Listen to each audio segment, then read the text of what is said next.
We welcome you to warm and sunny Orange County for some more Conejo Oaks baseball. I'm Max Schwartzberg alongside Josh Mechanic, ready to take you through today's contest with the OC Riptide in Orange County for the final time of the 2024 season. The Oaks enter play with a 17-8 record in CCL and sit at second in the CCL South, a game back of the Santa Barbara Foresters for first place. The Riptide have also played very good baseball lately and trail the Foresters by 2.5 games in third.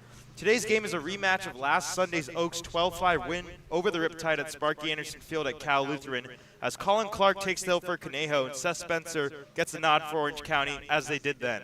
With the way Clark and Spencer's rotation positioning worked out, both starters are making consecutive starts against the other team. Josh, what do the Oaks have to do to win their fourth straight? Well, if Colin Clark just continues to throw the way that we've seen, the Oaks are going to be just fine. 9 innings pitched, no earned runs allowed for Clark this year. And with how the Oaks pitching staff has been lately, and we see that from Clark today, then expect some success from the Oaks today, where we know their offense is going to be getting at least 5 runs. Even if they have a slow day offensively, expect a big inning or two. And yesterday, we saw what we've been looking for all season, where the Oaks were able to score in 6 out of the 8 innings offensively, and we'll look for more of that today.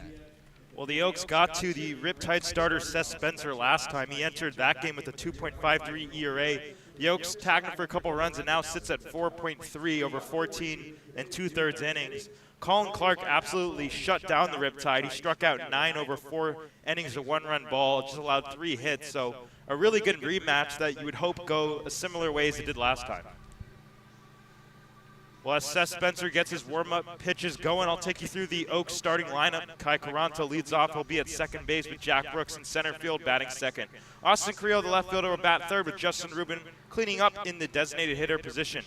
Tanner Boltowski will be at the hot corner, third base, batting sixth, with Max Audet batting seventh out of the catcher spot. Cooper Sheff, the shortstop, will bat eighth, with Reed Boyd playing first base, batting eighth, and Lucas Janowitz batting ninth in right field. Caranto has been red hot as of late. He's earned himself in the leadoff position for the first time this season. We've been seeing him frequently at the kind of end of the order. He's worked as a second leadoff guy, but getting that nod here today.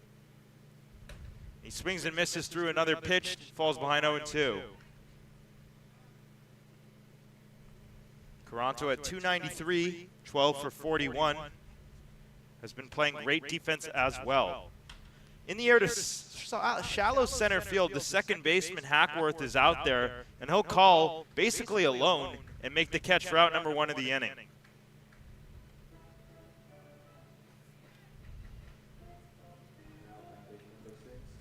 Quick out on 3 pitches, and then I'll bring up Jack Brooks, who's coming off his best game yet yesterday. He was on base 4 times, 2 hits, including a 2-run home run that, at the time, separated the Oaks. It was a 3-2 game then. They made it 5-2, and from then the Oaks didn't really look back. The home run was lefty to lefty. Jack Brooks, clearly one of those guys who stays in there despite whoever's on the mound. 1-0 pitch, fastball missing a little bit up and outside for ball. Brooks was joined Jordan Kane as the only 2 Oaks players to hit a home run that's left the yard this year. And he takes a big cut, but doesn't get any of it. 2-1.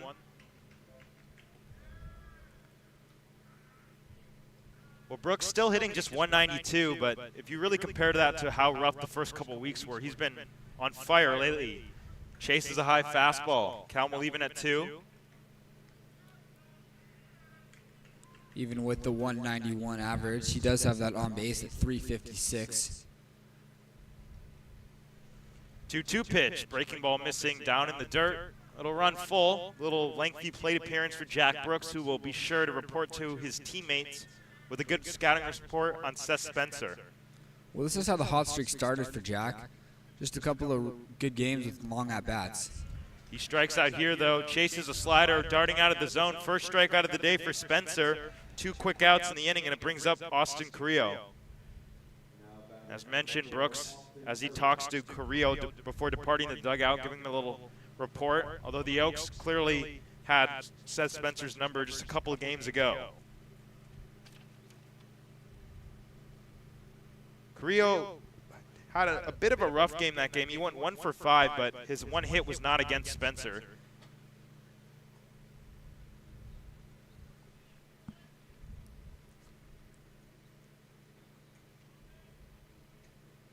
Austin leads the team with 10 hit by pitches in CCL play alone. That number I'm pretty sure is over 14 if you factor in the 3 non-league games, because I remember he was getting pelted against Team Philippines. He also leads the team with 18 walks. So if you combine those walks and hit by pitches to go along with the fact that Korea's a great hitter, gives him a 543 on base percentage. Besides Justin Ruben Carrillo, the only member of the Oaks with an OPS over 1,000. He's been doing it all. 2-1. Right on the corner, really good spot with the fastball. The count will even at 2.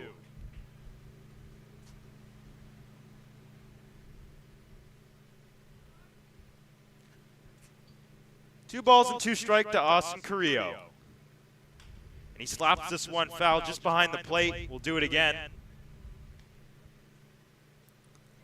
We don't expect Korea to go down easily in a 2-strike hole, but only 9 strikeouts this summer for Austin, and we know how difficult he is to put away.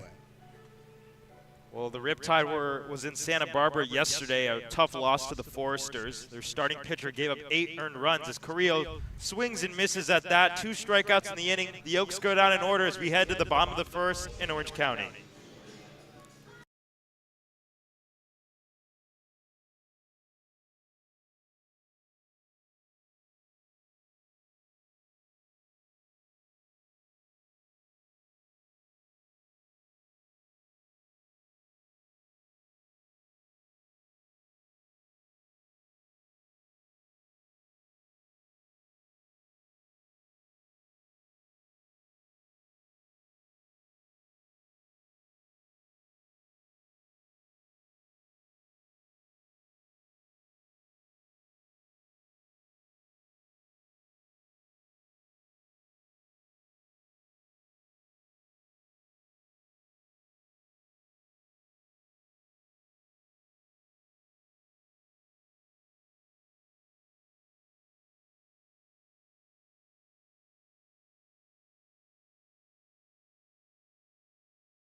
Oaks don't score in the top of the first. Back here in the bottom of the inning, Colin Clark getting his 2nd consecutive start against the Riptide, just the way the rotation positioning worked out.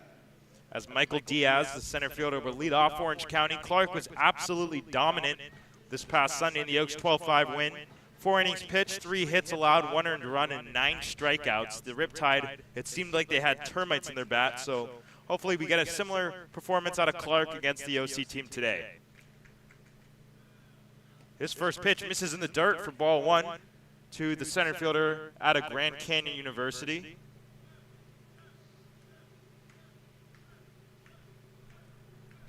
Clark with 18 strikeouts per 9, given that he struck out 18 in exactly 9 innings. Not difficult math. Really good changeup there, and he gets a wild swing and a miss. 18 strikeouts to go along with just 1 walk for Colin. Well, that's something that we talked about. This past season at Oregon, Clark really limited the walks, which is something any type of coach loves to see. He does fall behind 2-1 here, but he consistently gets ahead in every at-bat, and he seems to have a good scope and a good feel for all his pitches, whether he wants to go to the fastball, the breaking ball, the changeup. And a lot of the times in college, your ability to throw strikes is essentially one of your best abilities. Trying to battle back in this at-bat, the 2-1. And on the ground up the middle and into center field. Leadoff single for Michael Diaz gets the Riptide started here in the bottom of the first inning. Oh, they have the dog's out. I was talking about this in between innings. Oh my gosh, I gotta take a video of this. It's out in center field by Jack Brooks. This is the coolest thing ever. As you can see, the handlers trying to get some sort of attention from the dog, but it's almost as if I spoke this into existence. Yeah, Max was talking in between innings about how the dog is misbehaving. There you go. I was talking about it. I guess I got my wish. I was like, what if he goes on the field and just runs free? It's a huge yard for him to stretch out the legs, but this game will resume. Dog interference. That's a new one, dog interference. So runner on, nobody out. After the quick delay, Patrick Hackworth takes a fastball up and away for ball one.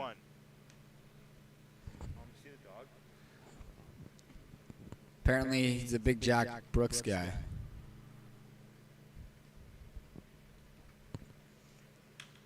Popped up on the hands and off to the left out of play. Over by the barbecue station on the third base line. Hackworth, one of those guys who's had success against the Oaks this summer, and not surprising considering he's had success against a lot of teams. A .359 average, hasn't homered, but he's really just been putting the ball in play at a high level. And he does the exact same thing, pops it up to the left and out of play.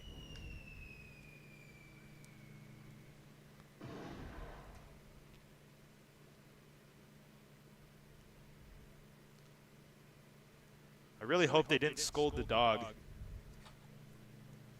Diaz on first, the 1-2. Another flare over to the left side, making Colin Clark labor in this one. Hackworth doing a good job with the 2 strikes of just fouling off pitches, keeping his at-bat going. We know that Clark has great strikeout stuff. Tried to go to the backdoor breaking ball, but it just misses a little bit outside. Obviously, we don't have a great angle on the strike zone, but appeared to be a good location from Colin. Pretty small size lead for Diaz, 2-2. And the battle continues, fouling that one straight back. Well, there was the breaking ball again from Clark, but that one got a pretty good chunk of the plate. And Hackworth misses it and fouls it back. Well, you could see after the pitch, Clark kind of patting his chest to Max O'Day, saying, my bad. Definitely a pitch that caught a lot of the plate. Another foul ball, and the pesky hitter Hackworth continues. Hackworth showing why he's such a difficult out. Not an easy guy to get down on strikes. .456 on base percentage. 22 out of his 23 hits have been singles, as he sends that one up the middle and make it another one. Back-to-back base hits to start things off here in the bottom of the first. Not the way you want to start this as the dog's on the field again. Oh, it's the bat dog. Oh, there we go. He got it. Yes. He got the bat this time. He actually has a really cool, like he's got the Riptide vest and everything. He's getting a treat right now.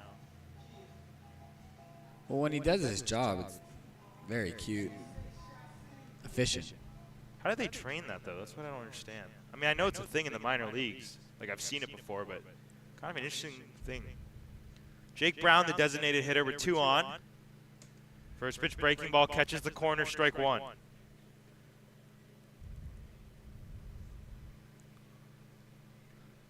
Brown off to a .282 start.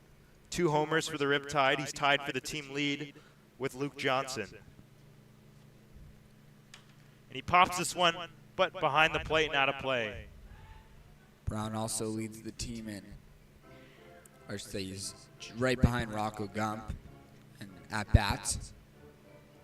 First on the team in plate appearances, but second in at-bats. I believe the first time we've seen him at DH, we've been seeing him in outfield, specifically right field a lot. 0-2. See ya. On the outside corner, strike 3 called. There's that slider from Colin Clark. It's strikeout number 1 as Jake Brown giving home plate umpire Dave Gippy a big earful of that. Well, from here, it looked like it was clearly a strike, but Brown very much disagreed.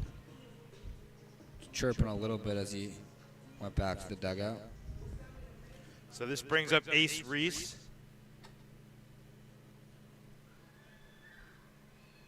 .968 OPS. And a lot of his, as he goes around there, a really good breaking ball. Colin Clark's starting to get a good feel for that. He's also had a lot of success against the Oaks. Has a homer. 23 for his first 62. More walks than strikeouts, too, for Reese, which we know, of course, is not an easy feat.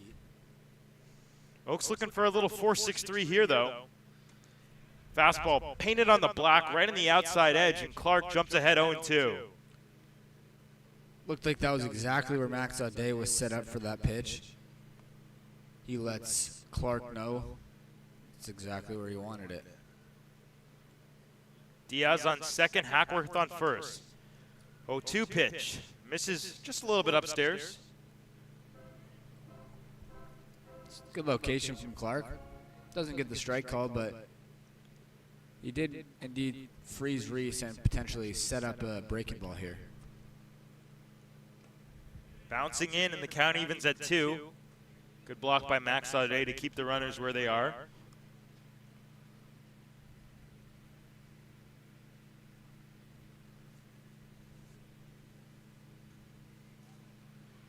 Riptide threatening here in the bottom of the first. Oaks still 1 pitch away. Line fair down the right field line. Daniel Witt's over to clean it out, but 1 run will score. Rounding second and rounding third now, Hackworth. Here comes the throw. It'll be cut off, and it's a 2 RBI double for Ace Reese. Looked like Reese dug out that breaking ball. That got the movement Clark was looking for, but a good swing by Reese, hitting it on the line into that right field corner. And the Oaks are going to have to play from behind him this one. Already a different start to Clark's outing today than it was past Sunday. Well, those are the first earned runs that Clark has given up all year.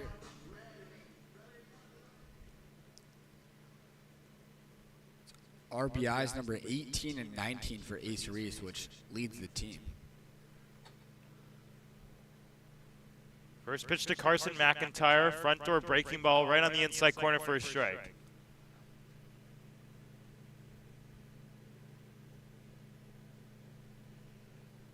McIntyre out of Oregon State, Clark out of Oregon, who both were part of the non-existent now Pac-12, so maybe these two have faced each other before. McIntyre teammates with future Cleveland Guardian and now first overall pick, Travis Bazzana. MLB draft started today. And we'll keep track to see if any CCL guys get taken this year. Big swing and a miss. Clark blows a fastball by him. He jumps ahead 1-2. We know there's a couple of Oaks guys that are hoping to hear their names called this year. Some former Oaks as well. McIntyre has been one of the best hitters for the Riptide, a 1,200 OPS, and he sends a high fly ball to right field shallow. Daniel Witz, with the sunglasses on, will make the catch. Staying at second base, Ace Reese.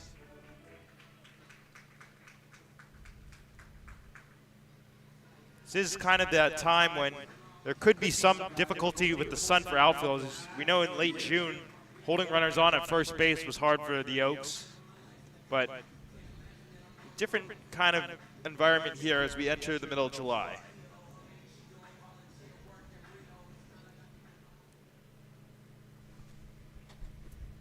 Clark looking to stop the bleeding after the 2 RBI double from Ace Reese. He's since gotten McIntyre to fly out to right as Matt Spear takes ball 1. Spear out of the University of Michigan. You don't often see guys that far away coming to the CCL, but his hometown San Clemente, so it does make some sense, obviously, staying here in the off seasons and when school is not in session. Big swing and a miss, 1-1.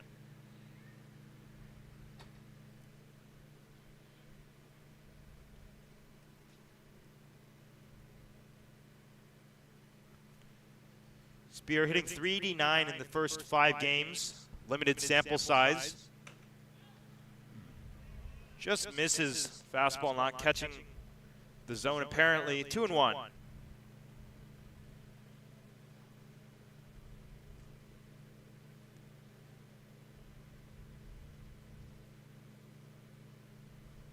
On the ground, back to Clark. He'll run it over a couple steps and then toss to Reeve Boyd. To stop the bleeding, the Riptide do plate 2 in the inning on the 2 RBI double from Ace Reese, but the Oaks are coming up 4-5-6 from OC Great Park.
Top of the second inning here from OC Great Park. It'll be Justin Rubin, Tanner Beltowski, and Max Laudet. Anybody gets on Cooper Chef will have a chance.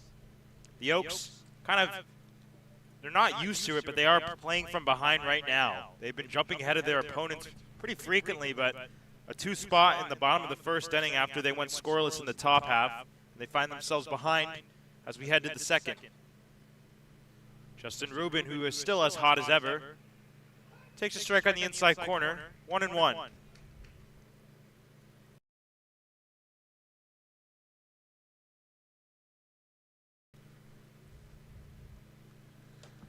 Same spot, fastball on the inside corner. Rubin, for the second time, does not agree with the call. Talks to Dave Gippy about it, but obviously can't change what the official ruling was. Well, I think there's some arm side run on this fastball from Spencer, which sometimes fools hitters because they don't realize that it's going to wind up back in the strike zone. And he gets this big swing and a miss there. 3 strikeouts now 3 in a row for Seth Spencer, who's rolling so far. Yeah, he started this game off really well, missing bats early against these Oaks hitters.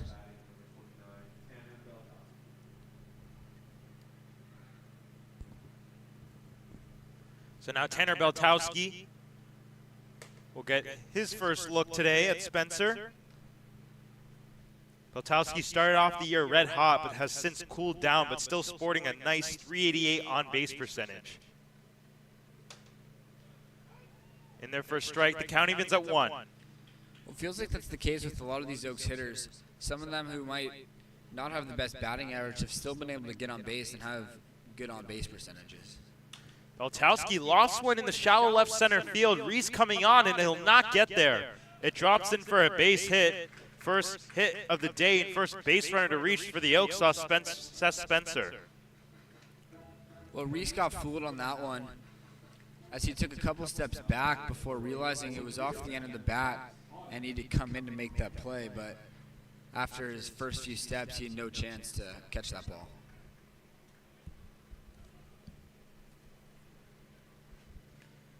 Boltowski at first and Max Audet standing in lefty to lefty, and a check immediately on Tanner, but he's back in there with the slide.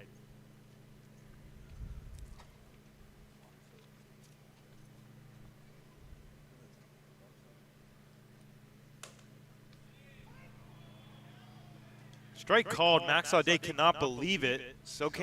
Neither can the Oaks dugout. Looked like it was ruled on the outside corner. Audet with a slump buster last game, picking up 3 hits, now 4 in the season, but before that he was 1 for 16. As he sends one in the air to right center field, pretty deep, but playable for McIntyre, but it'll actually be the center fielder Diaz into the right center field gap to make the catch for out number 2. Not a bad swing from Audet there. Just gets underneath that ball a bit, but able to get his hands in on a pitch inside. Still a routine play out there.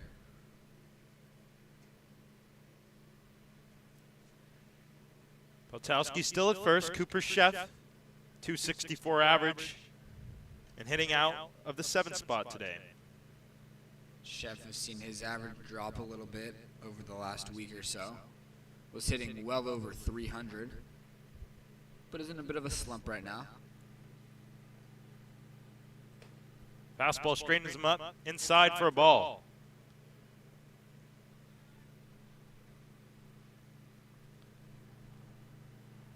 The Oaks would love to just get something back here after the 2 runs in the bottom of the 1st. Ball 2, fastball again, missing in the similar location upstairs.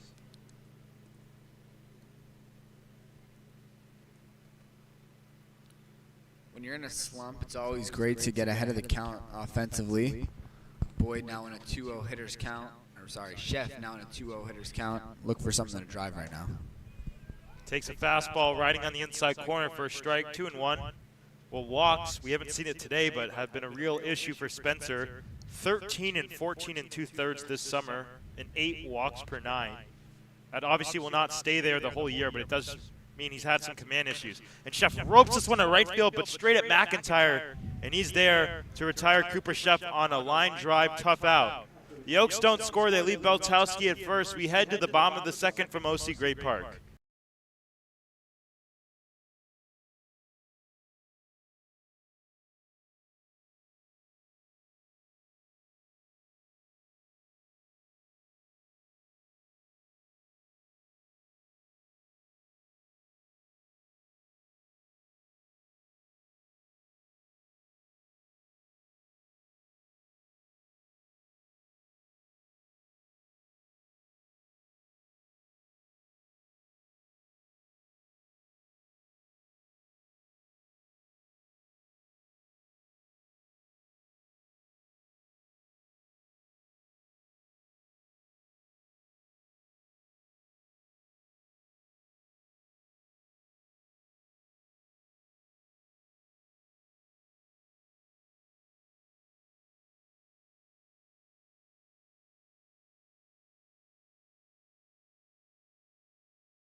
Back here in Orange County, bottom of the 2nd inning. Riptide on top of the Oaks, 2-0 early on.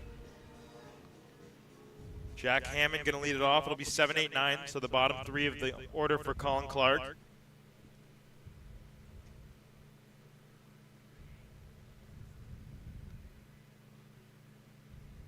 And he gets hit on the very first pitch.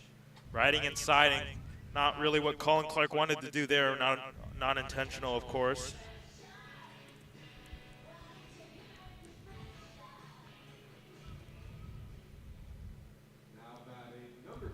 The first hit by pitch of the year or the second hit by pitch of the year for Colin Clark.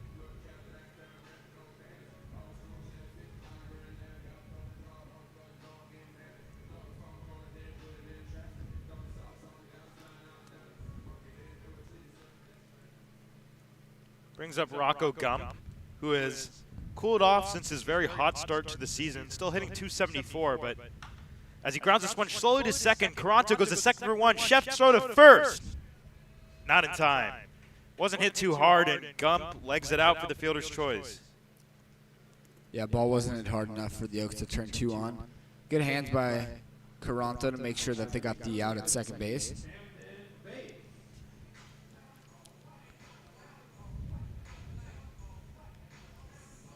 This is now Camden Bates, just playing in his 4th game, 3 for 10 start. Very small sample size as he joined the Riptide pretty late. Batting out of the 9 spot today. Fouls one straight back onto the fastball right there.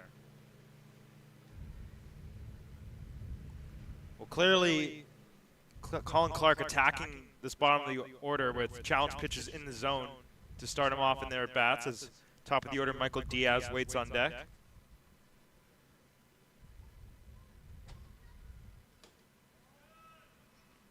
Ball one, missing a little bit up, maybe in.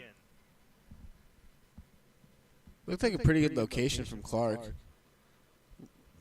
They're probably ruling that it missed upstairs.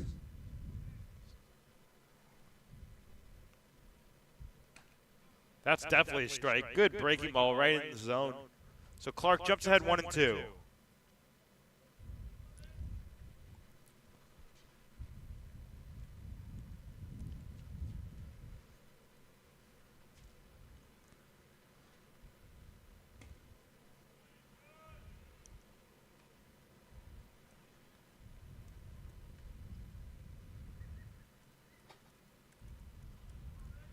Bates out of the University of Tennessee, so Power 5.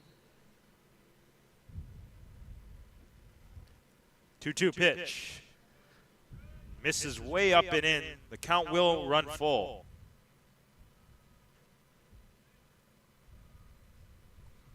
Just played his freshman season at Tennessee. Hit .250, did have a home run. Impressive as a freshman in a Power 5.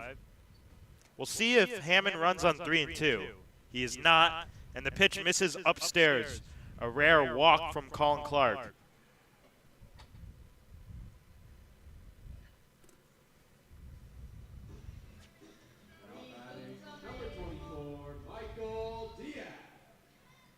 That is just the second walk of the summer through now what is 10 1/3 innings pitched.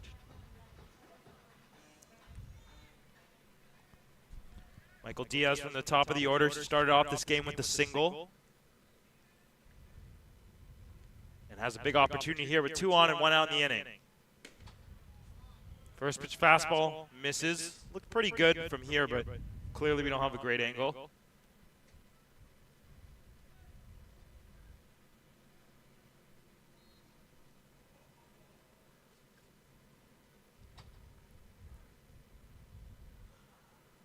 On the ground, first base way, but foul. Out ahead of what looked like a changeup. Below the zone. It's hard to decipher from up here the difference between the off-speed pitches and the breaking balls. Might have been a changeup, and makes sense right now with Clark looking to get a double play ball. On the ground at second base, Caranto goes to second for 1, throw to first, in time.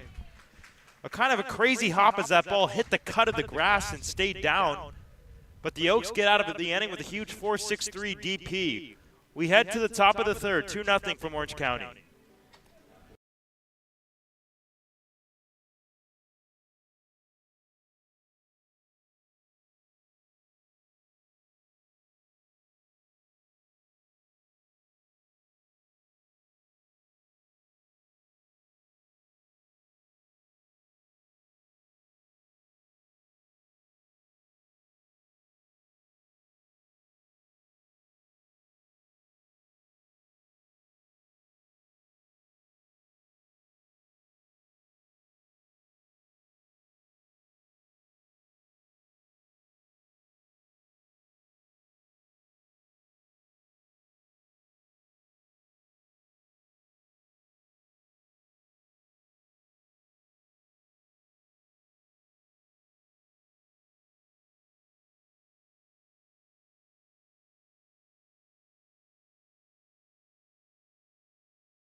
Top of the third inning, Reeve Boyd going to lead it off for the Oaks.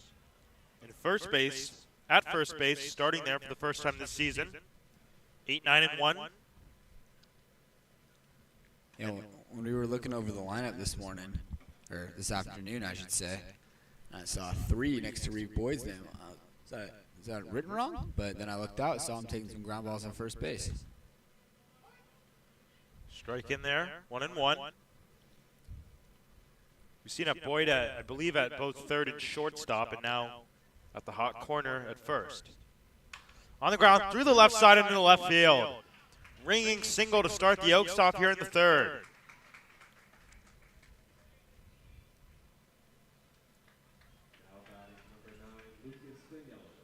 No chance for Bates at shortstop, who was already shaded a little bit closer to second base.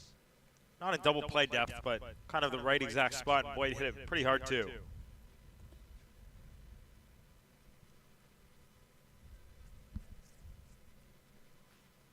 Lucas Danielewicz takes a fastball upstairs for ball 1.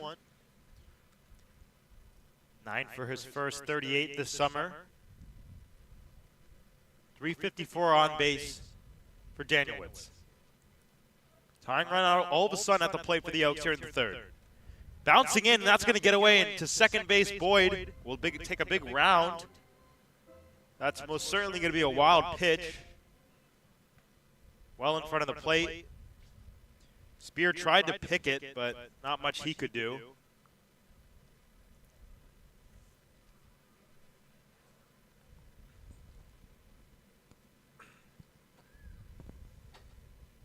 Boyd now at second, held on by Hackworth, but he's away. And Danielewicz takes a fastball on the outside corner for a strike.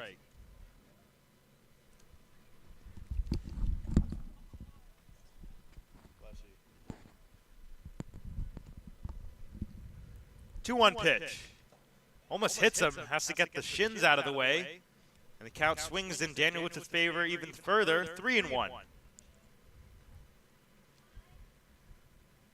5 walks on the air for Lucas.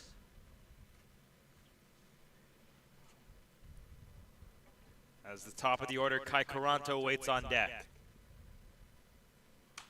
And he's swinging, and he sends one off to the right out of play, towards the parking lot.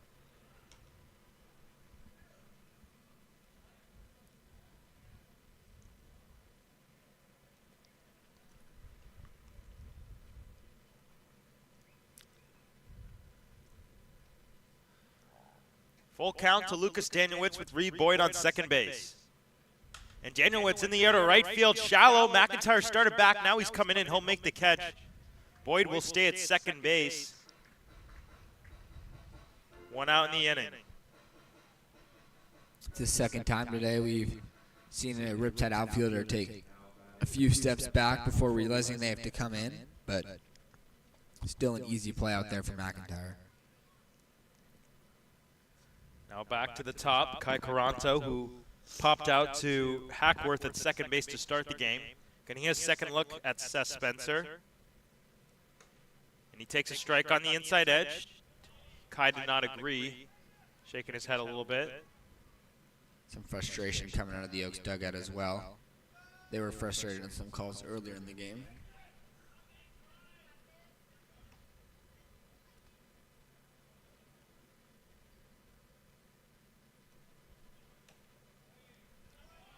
One and one. Fastball missing downstairs from Spencer. He struck out 3 of the first 4 batters of the game, but since then has not recorded a K.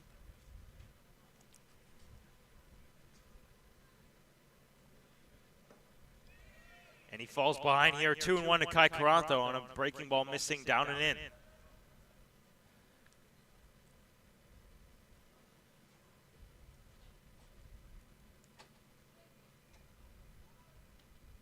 Caranto, 10 out of his 12 hits have been singles. And he takes at the top of the zone for a strike, 2-2. You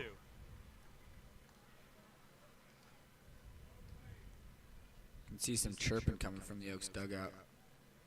Yeah, especially on that last pitch, a lot of it. Coach Dave Solis comes to the top step as well.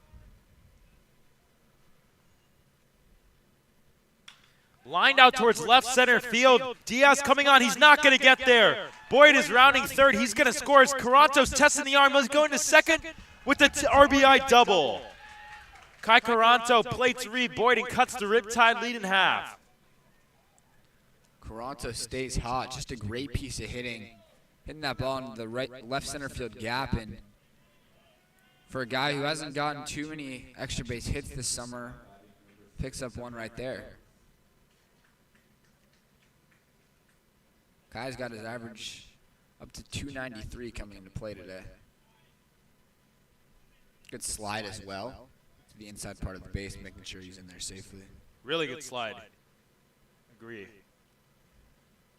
Jack Brooks takes a fastball upstairs, ball one. And a sarcastic cheer from the Oaks dugout, who have not been happy with Dave Gippy behind the plate so far tonight, only in the third inning. Well, it's that specific call that they've been frustrated with, the pitch at the top of the zone. And there it is right there again. Catcher Spear dropped it, but not much of a protest from Brooks. Looked like it was a pretty good pitch. Tying run at second base in Kai Caranto. 1-1 pitch coming up to Jack Brooks.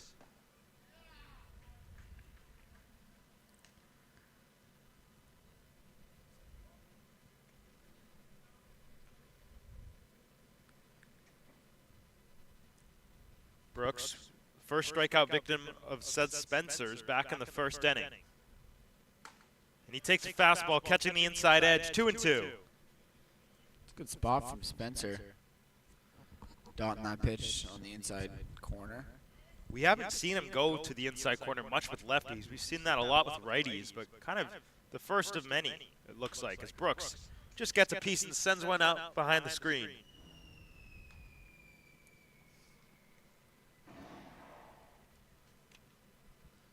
Be interesting to see if there's a breaking ball. Brooks, clearly a good breaking ball hitter. That lefty to lefty, left on left home run yesterday on a hanging curveball.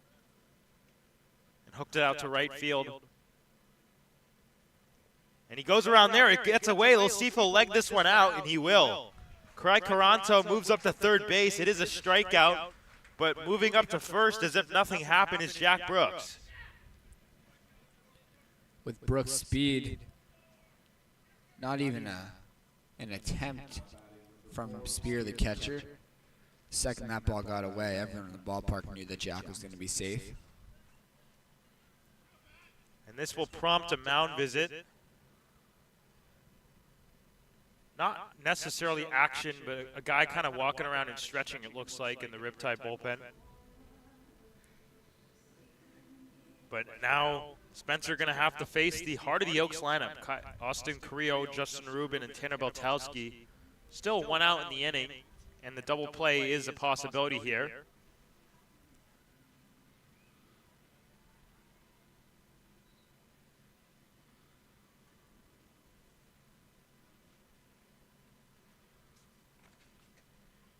Carrillo coming off a two-hit night yesterday against the Saints in the final game of the two-game set, which the Oaks swept. Looking to stay hot as he has been the whole season. Jack Brooks runs at first to pitch a ball to throw down. Not in time. Jack Brooks swipes second base. Now he's got 3 stolen bases in the last 24 hours and moves into scoring position. Such a hard guy to throw out, stealing Brooks with his speed. That's stolen base number 9 for Jack. And now that gives Austin Carrillo a big chance to tie or give the Oaks the lead. Caranto on third and Brooks on second. Corners in for the Riptide, and Carrillo takes down low, 2-0. Along with the middle infield staying back for the Riptide, there's a variety of ways in which Carrillo can get this run home from third. Ground ball in the middle of the infield or any fly ball would do. Instead, he jumps ahead 3-0. Spencer not really close on the last couple pitches, and all of a sudden the Oaks putting a ton of pressure on as the time ran out 90 feet away at third, and the go-ahead run in Jack Brooks at second base. We'll see if Austin's swinging 3-0. He is not, and he takes just outside. First walk of the day issued by Seth Spencer, kind of paradoxically considering he entered this game with a 13 walks per 9. That's not the worst thing for the Riptide, as it does set up a double play scenario, but it's also a very difficult guy to double up in Justin Rubin. Big swing and a miss, and Rubin well tardy for strike 1. Rubin was also a strikeout victim. All 3 of Spencer's strikeouts have been swinging. Bases full of Oaks. And Rubin takes a fastball inside, 1-1. Rubin does have 1 home run on the season. It was here in Great Park, but it was an inside the park home run in front of the center fielder Jackson Kemmerer. As there's that inside corner, and Rubin throws his hand up in disgust. When Justin Rubin's getting frustrated like that, you have to imagine that pitches are getting called off the plate. We know how extensive his knowledge of the strike zone is.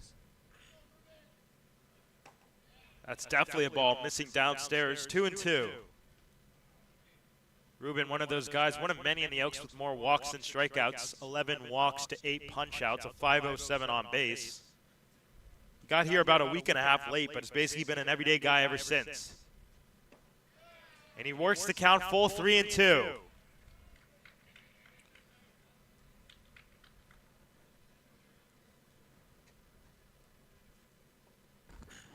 Big spot in this game, 2-1 Riptide on top, but the Oaks with the tying run at third base, and the bases filled with Oaks. 3-2 pitch on the ground softly. Gump will tag the bag at third. He throws across, and it's over the head of Hammond and into right field. Caranto is home. Brooks is home. Carrillo's going to try to score. The throw is going to get him by 100 feet, but the Oaks score 2, and they have taken the lead 3-2. Kind of a sloppy inning as Brooks reached on a strikeout anyways, but they take advantage of the defensive throwing error from Rocco Gump and take a 3-2 lead. We head to the bottom of the third from Orange County.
Back here, we do want to make a scoreboard correction. It's actually 2-2, a tie game. Jack Brooks was forced out at third base. We also want to apologize for the echo. We realized what the problem was. We made that adjustment. We hope it sounds better. As Clark going to face 2-3-4, Patrick Hackworth leading it off here in the third. New ball game as we are all square at 2. Hackworth with one of 3 hits for the Riptide. Single back in the first. He came around to score on Ace Reese's double. Ball 2. Fastball missing a little bit downstairs, maybe even inside. Hackworth, an Irvine native, just down the road here. Plays at UC San Diego, teammates with J.C. Allen, also on the Riptide, but not in the starting lineup today. Wild swing and a miss. Looked like that might have been the changeup, but again, not entirely sure from where we are.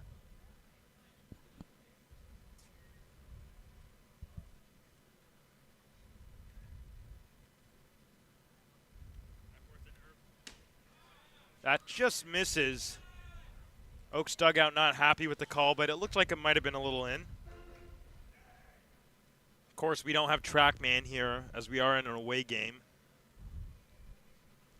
3-1 to Patrick Hackworth.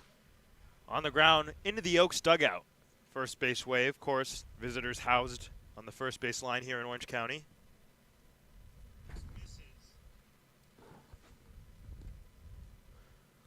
Clark works it full. Coming up with the payoff pitch to Hackworth. And that is on the outside corner. Max Audet pumps his fist out at Colin Clark. Second strikeout of his outing. Gets us started here in the third. Number 28, Jay Brown. Just a beautiful spot. It looked like a backdoor breaking ball. Either that or a changeup. Again, those pitches so difficult to discern from our positioning on the right side. But right where Audet wanted it, and you could see right after the call from Dave Gippy, Audet pumping his fist out, Colin Clark letting his pitcher knows that he loves what he did right there. Jake Brown at the plate right now takes a strike on the outside corner. If you don't remember, he struck out looking back in the first and gave Dave Gippy behind the plate a big earful, the first kind of complaints we heard all night. So we'll see if any of the calls are difference here as he sends one high in the air to left field, pretty deep. Carrillo going back in front of the warning track, now on the warning track. He'll track it down and make the catch. A lot of sound, a big out number 2 here.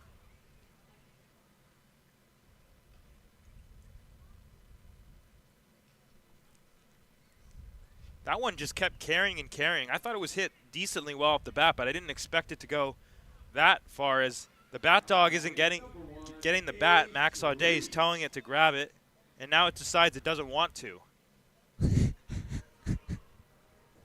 We've learned that the dog's name is Omaha.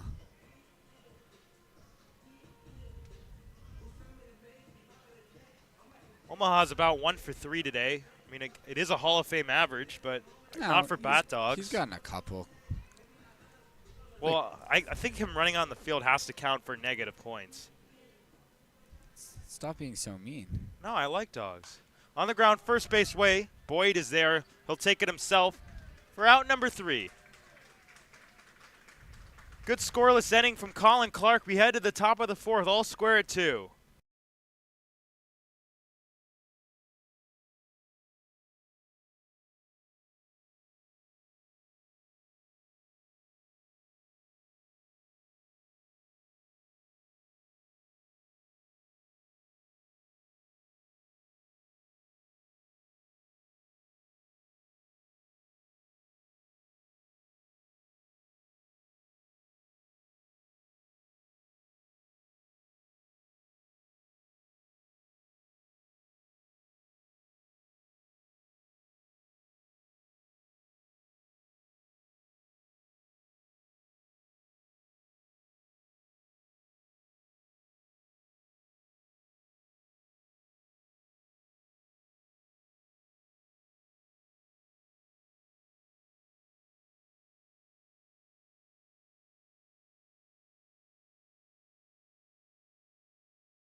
We're amidst another delay.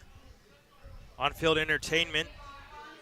The spinny bat thingy as this kid on the red takes it and eats it full of the face. right on the third base line. Clearly the gray shirt's the winner, but this girl will not leave the field even though nobody wants her here. I mean, clearly the inning started, and she's just kind of oblivious to the entire situation that, yeah, we're playing a baseball game apparently.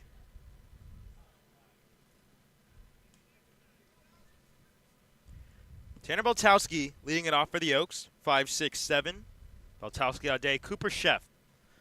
Tanner singled in his first at-bat into left center field, out of the reach of Ace Reese, and he takes the first pitch ball inside.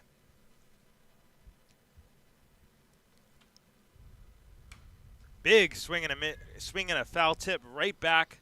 Tanner on it. We've seen him all over the place. We've seen him in left field, third base, first base, on the mound, obviously in the box. Super utility as he grounds one sharply to Bates at shortstop and through the wickets and into left center field. Beltowski with a big turnaround first base, but it'll most certainly be an E6 to start us off. The Tennessee Volunteer cannot field that ground ball. Well, that's baseball 101. Got to stay down on it. Can't let anything go in between your legs. And also, it's a great turn by Tanner Beltowski. If any kids are watching, that's exactly how you want to do it. Tanner rounded first as if he was headed for two and was nearly halfway to second base before holding up. Max Audet pulls a Fernando Tatis and leans his back to get out of the fastball near his head.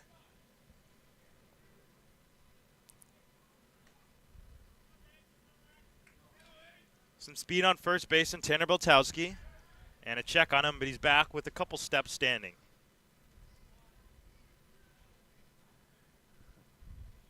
Just one stolen base for Beltowski, but we've seen him range in the outfield. So Audet takes that fastball in the outside corner and up in the zone that we've been talking about tonight. Didn't really like it, shook his head a little bit. I'm sure he's going to have to keep a filter on considering he's behind the plate and spending a lot of time with Dave Gippy behind there. Same spot, same reaction, strike two. Clearly Seth Spencer is able to hit that consistently and knows it's getting called, and I guess he's going to try to live there as we've talked about. He's not really challenging lefties inside. Audet lines this one over Bates and in the left field. Beltowski rounding second. He's heading for third. He's going to test Reese. The throw. It's going to get away. Moving to second base is Max Audet. Kind of havoc on the base pass. We've started with an error and a single, and all of a sudden runners in second and third and nobody out. You just love to see the aggressive base running from Tanner Beltowski. Was thinking about heading for third right when that ball was hit and was able to get in safely, and then the throw kicks off his helmet, which allows Audet to get in a second.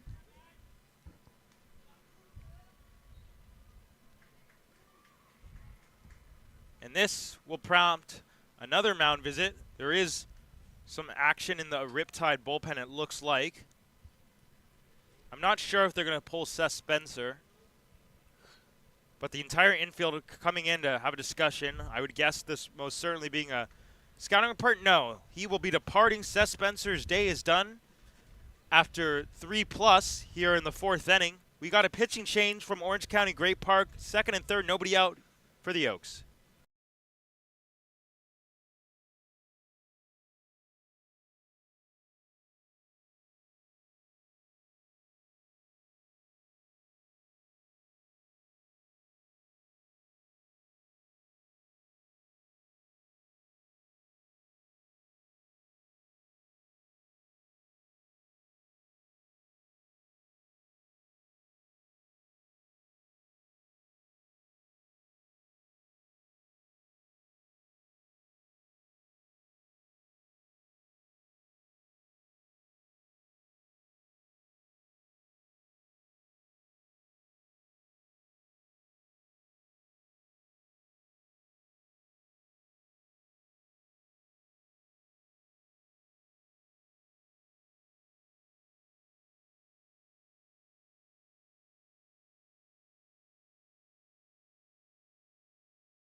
Big opportunity for the Oaks here. The new pitcher relieving Seth Spencer, Jack Bunnell, at the University of San Diego. Although he did not pitch this past year. He pitched in 2023. We presume that he got injured considering he pitched a little bit of the summer and then did not pitch all season in 2024 and now playing some summer ball for the Riptide. But he's been pretty good in 6 innings. Just 1 earned run, so pitching to a 1.5 ERA. Big opportunity for Cooper Sheff. And he pops this one up. Foul ground, but no play for the first baseman, Hammond.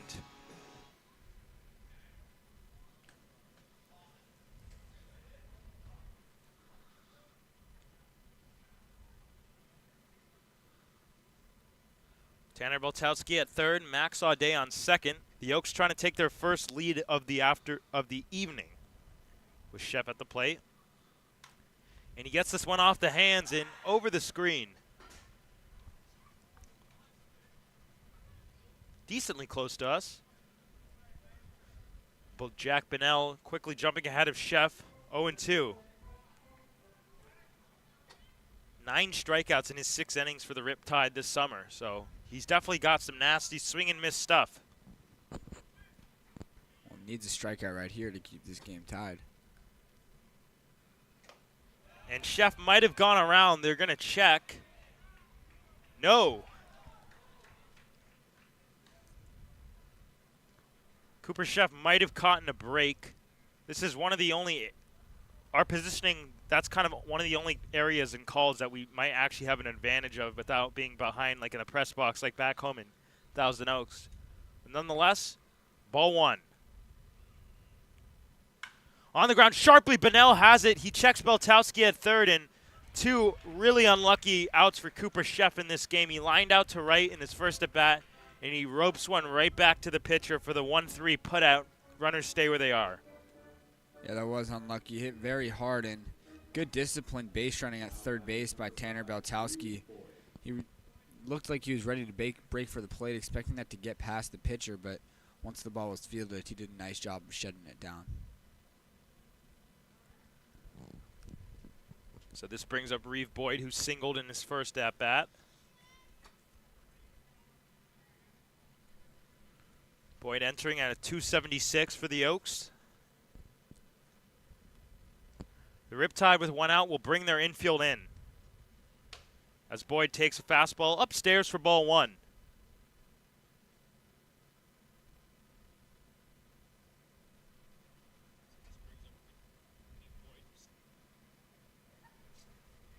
Beltowski at third, Audet on second. Oaks threatening here in the 4th. Breaking ball drops in there for a strike, and it evens the count at 1.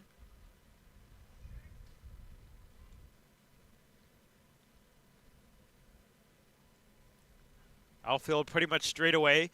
Reeve Boyd power to all fields. Which he's showcased here. Does have a double in that right center field gap at Great Park. But he jumps ahead here, 2-1. Fastball from Bunnell, missing a little bit downstairs. Boyd, the future Washington Husky.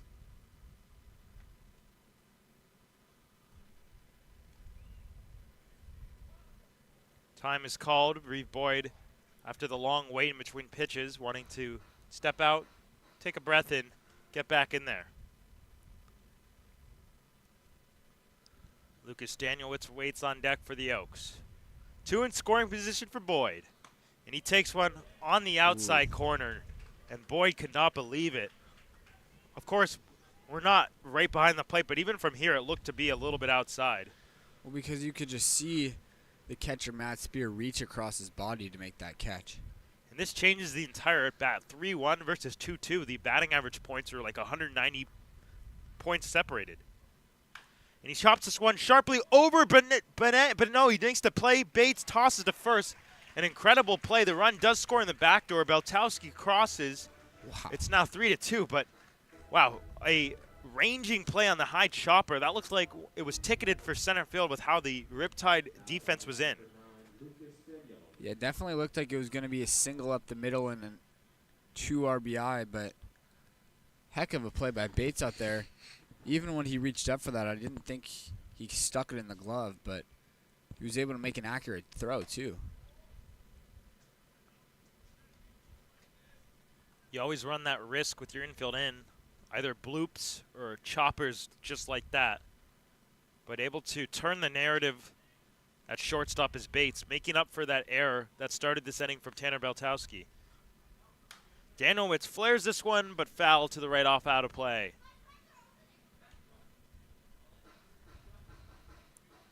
Nobody warming up for the Oaks. There's some light action, but nothing serious in the Riptide pen. The Oaks looking to extend their lead and double it. Max Day crossing the plate on third would do so. Bouncing in, and a good block behind the plate from Matt Spear. The count swings in Lucas's favor, 2-1.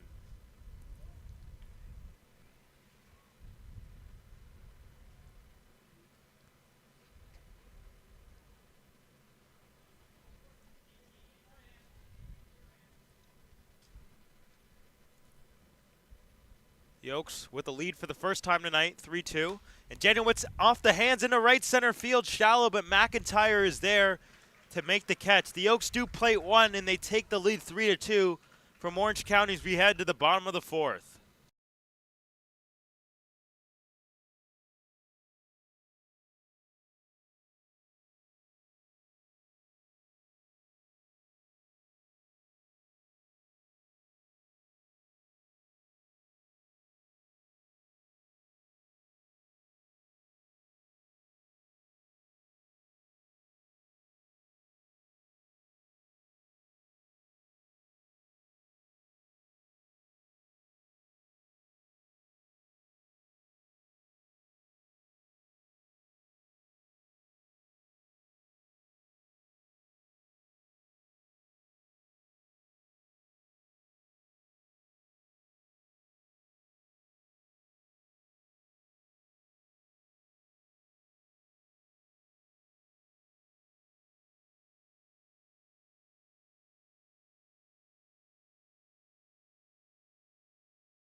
Colin Clark pitching with the lead for the first time tonight in the bottom of the fourth inning.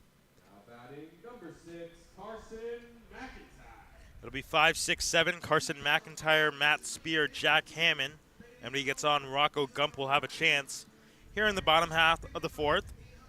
Oaks up top 3-2 after Beltowski came around to score on an RBI ground out from Reeve Boyd. McIntyre takes outside for ball one. Flew out to Lucas Danowitz back in the first inning, 0 for 1.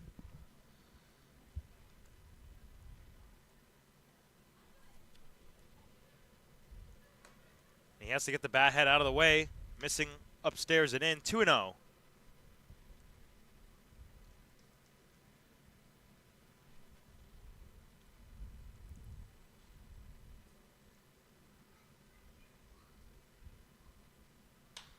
In the air to center field, deep for Jack Brooks into the right center field gap, but he's there with plenty of room to make the catch for out number 1.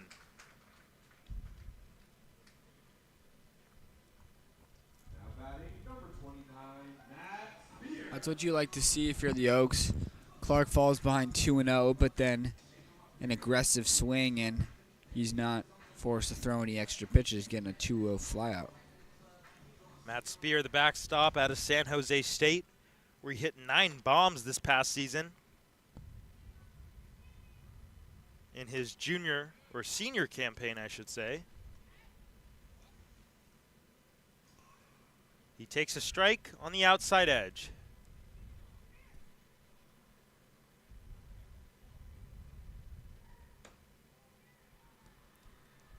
Missing a little bit up, maybe in. 1-1, but Max Audet nonetheless liked the location and pointed his glove out at Colin Clark.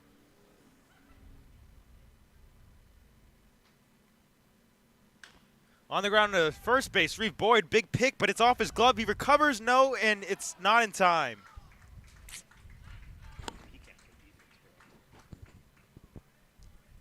It was kind of a tough play, but that still will most likely go down as an error for Reeve Boyd. Yeah, that'll be an error for Reeve. He tried to come and get it on that before it took that second hop and did have a short hop opportunity that he saw kick off his glove. Even then, he did have the composure to pick it up, but his toss to Clark was high, which pulled Colin off the bag and allowed the runner to be safe. Jack Hammond now with the runner on. Fastball, called strike. Had to get the hands out of the way or at least try to sell it like that, but right on the inside corner. We've already seen Clark generate one double play in this one. See if he can get another. Trying to get the dirt bag from Long Beach State out. In his sophomore season, hit just 194 at the 576 OPS, but familiar with the CCL, was a member of the Arroyo Seco Saints last season. And he sends one to short, caught by Cooper Chef to throw to first. Got him. In time! Line him out, double play. The Oaks turn it. A scoreless fourth inning as we head to the top of the fifth. 3-2 Conejo on top of Orange County.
Head to the middle innings. Top of the fifth from Great Park in Orange County. Oaks on top 3-2 in a close one so far. It'll be the top of the order: Kai Caranto, Jack Brooks, Austin Creo, with Justin Rubin looming in the hole. Jack Bonnell is still out there. The run that he gave up was charged to the starter, Seth Spencer. As Caranto comes in 1 for 2 with an RBI double. Plated the first Oaks run back in the third. And he's the recipient of ball 1.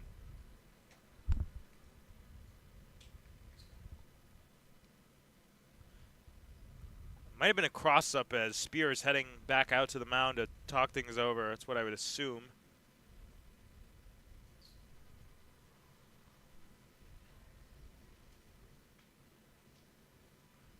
Dude, I saw the splits. 294, 939 OVS.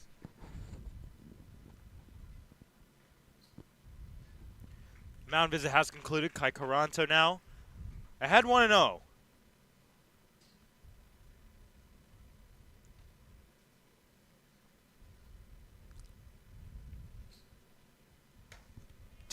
Fastball missing up and away.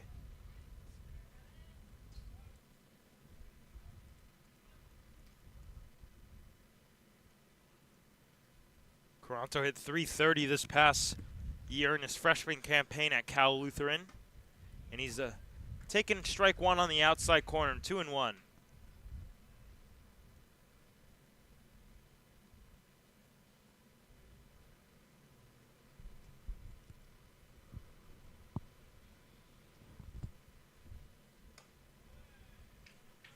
Missing inside, 3-1. Breaking ball not catching the corner as Bunnell wanted.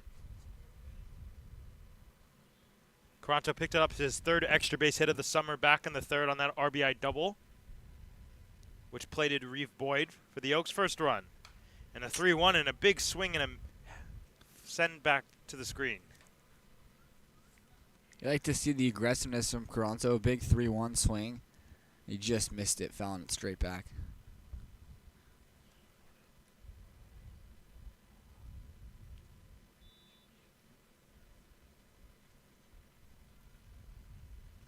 Now the payoff pitch coming up to Kai. And he takes upstairs. Did he go? No, says the first base umpire, Craig Wilson. A walk from Bunnell. Now batting number 6, Jack Brooks.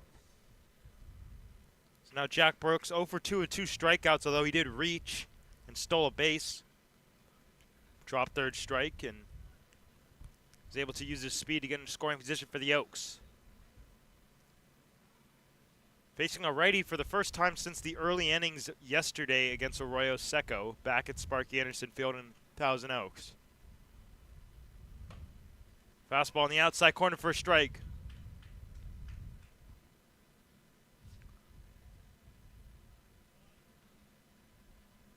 After Kai Caranto reached first base, head coach Dave Solis walked over and had a little brief conversation with him before heading back to the dugout. So you have to wonder if they maybe saw Kai shaking up a little bit or something. Well, I remember after the 3-1 pitch, he kind of slouched over. He fouled it straight back, but I think that was more out of frustration for missing that fastball right in the zone. At least that's what I would assume. Brooks behind 0-2. But that misses well away. Fastball not catching anywhere near. 1-2. I do deliberately remember that, but yeah, it looked like more of a frustration reaction right after that. But of course, Coach Dave Solis always just being careful. Nobody wants anybody to get injured in summer ball, even though these games are, of course, important. Brooks grounds this one sharply to Bates at third. He steps in the bag himself and fires to first. A 6 unassisted double play. And a rare double play that Jack Brooks grounds into. You don't often see that, but the right circumstances with his speed always have to come into account, and that one was exactly that. Hard hit ball right at him, right at Bates, and he's able to go unassisted, step on the bag himself. So the leadoff walk is erased, and it brings out Austin Creo, who is 0 for 1 with a walk of his own. It was the first walk of the day issued by Seth Spencer, the Riptide starter.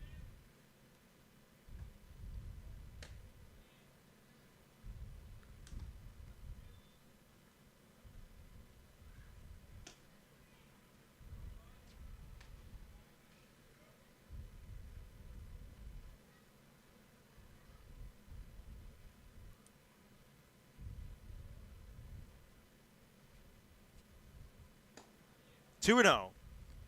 But now consistently missing downstairs with the fastball in this inning.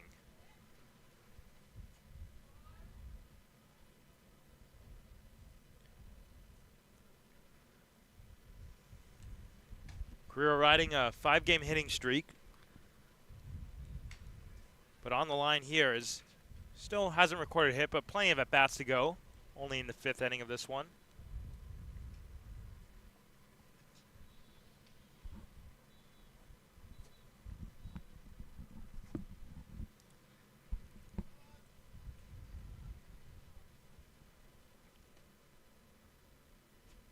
There is some action in the Oaks bullpen for the first time tonight, right-hander throwing. As Austin takes downstairs and jumps ahead 3-1.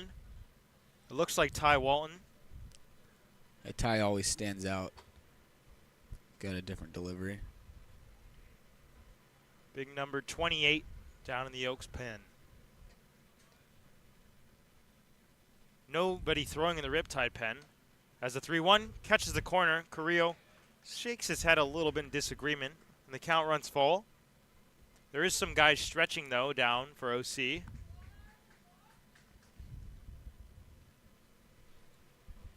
Nobody on and 2 outs in the inning. Payoff pitch coming up to Austin Carrillo. On the ground, chopped up slowly. Hackworth on the run, throws to first, and gets Carrillo by half a step. Well, he faces the minimum. Jack Bonnell does here in the 5th innings. We head to the bottom half.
Colin Clark back out there for the 5th. Rocco Gump is the recipient of ball 1, missing downstairs. Gump just has recorded 1 plate appearance today. Was reached base on a fielder's choice. Batting out of the 8th spot for the Riptide. 1-0. Goes back to a similar location, not getting the call. Colin Clark wanted it.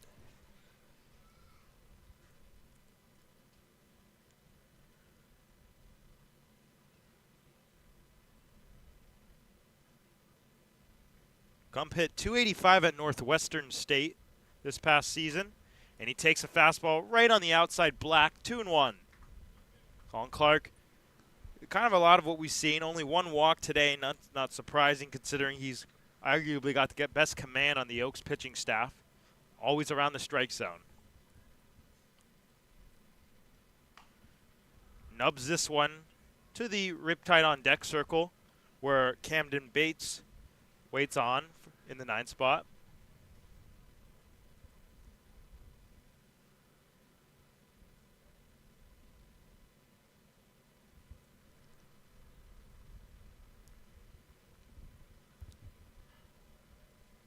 Two on the ground on right side. Caranto plays it on a high hop, lobs to first, and gets Gump just barely. Caranto taking his time with that throw and I'm sure he had a little panic moment once he released it. Thankfully, he was in time to get the runner.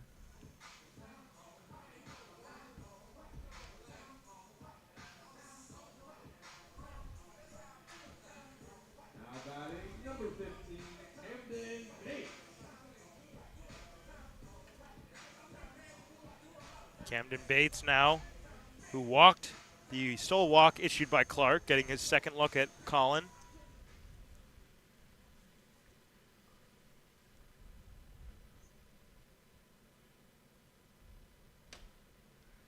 First pitch in there for a strike, right on the inside corner. Good spot from Clark.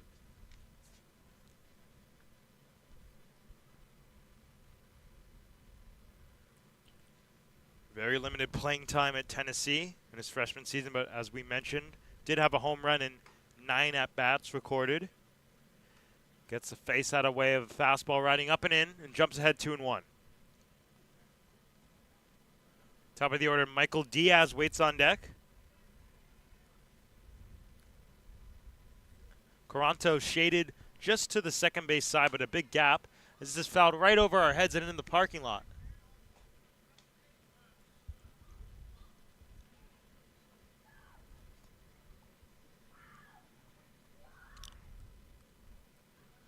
You can hear the scramble of children going after that baseball. Yeah. If you return a foul ball today, you have a chance of winning in the raffle. This one's fouled over toward us. When we just know how much these children across all CCL parks appreciate these players. It's really a big deal when they're able to get autographs or take home baseballs. We saw some really nice homemade signs yesterday at Spark Anderson Field, 2, I believe. As this is in the air to left field, struck pretty well. Carrillo going into the corner. He has it eyed, and he makes the catch for out number 2. F7 on the scorebook, and it turns it over for the top. Michael Diaz coming up for the 3rd time today. Number 24, Michael Diaz.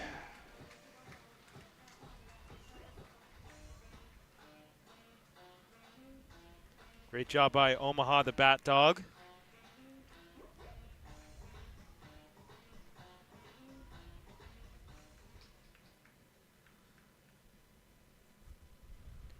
Diaz 1 out of 2, singled back in the first, and then grounded into an inning-ending 4.63 DP in the second. And he wild swing and a miss over a breaking ball, back foot breaking ball from Colin Clark.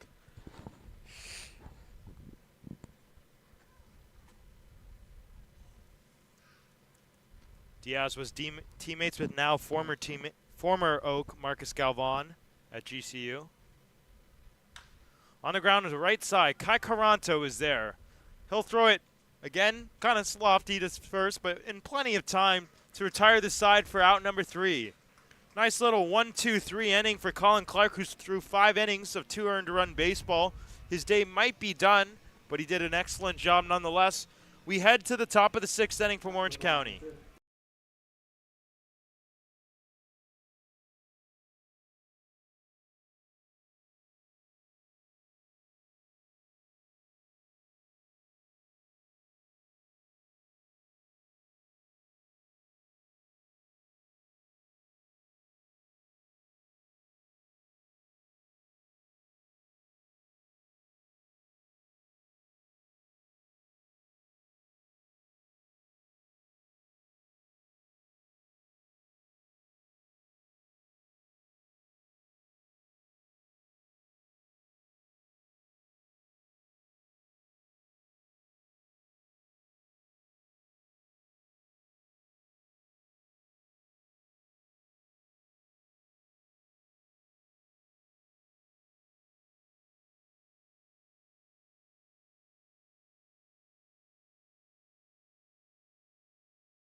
Back here, top of the 6th inning, Justin Rubin leading it off for the Oaks. Jack Bonnell still out there. First pitch, fastball at the knees for strike one. Justin Rubin, who's been the designated hitter all summer for the Oaks because of a shoulder injury that has limited his throwing, is certainly progressing. We've seen him taking some ground balls lately, and he's getting near to being able to throw. Well, I know it's kind of crazy, kind of 2.5 weeks out of the rest of the summer, but we shouldn't expect to see Justin in the field anytime, at least for the Oaks this year. Yeah, he did tell me that he expects the first week of August to be when he's able to throw for the first time, but as him and I discussed, it would be unfair to the rest of the team and also to him to have be a defensive player starting for the first time during the CCL playoffs, because that would be the first week of August. As he chops this one third base way, but foul right in front of Rocco Gump. Rubin 0 for 2. Struck out swinging in the second and reached on a fielder's choice in the third.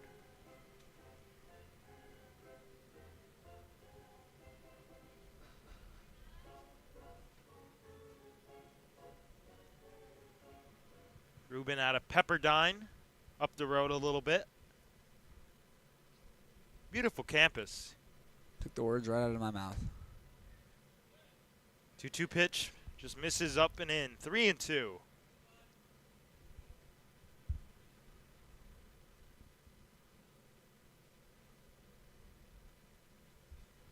Doesn't their baseball field overlook the ocean? Pretty sure it does. It's beautiful. Yes. Oh, I mean the whole campus. Yeah. Payoff, misses upstairs, ball 4. Justin Rubin, productive AB, getting on base to start off the 6th. Have you ever seen Point Loma Nazarene's baseball field, D2? Down in San Diego, Point Loma, which is basically San Diego, it overlooks the ocean. It's beautiful, but hitters hate hitting there because the wind from the ocean always blows straight in. So hitting a home run to right to left field, especially from a righty, you got to have Frank Thomas power. Tanner Beltowski 1 out of 2, but he's reached twice. Singled in the second and then reached on an error by the shortstop Camden Bates in the 4th. He later came around to score the second Oaks run of the game that tied it at the time.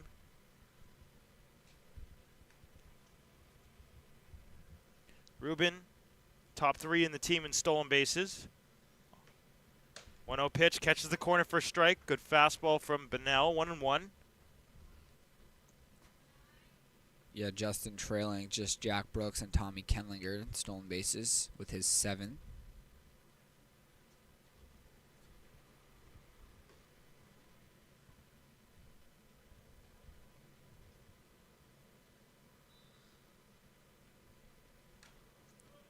Fouled straight back, and Bonnell jumps in front of Beltowski, 1-2.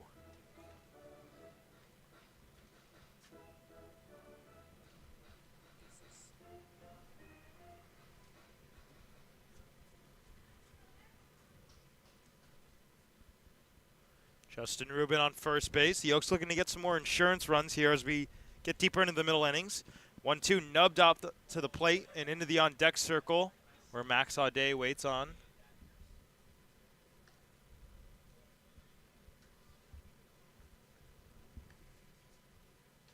But now working now into his 3rd inning of relief, although he has not pitched 3 full innings. Came in the 4th, relieving Seth Spencer.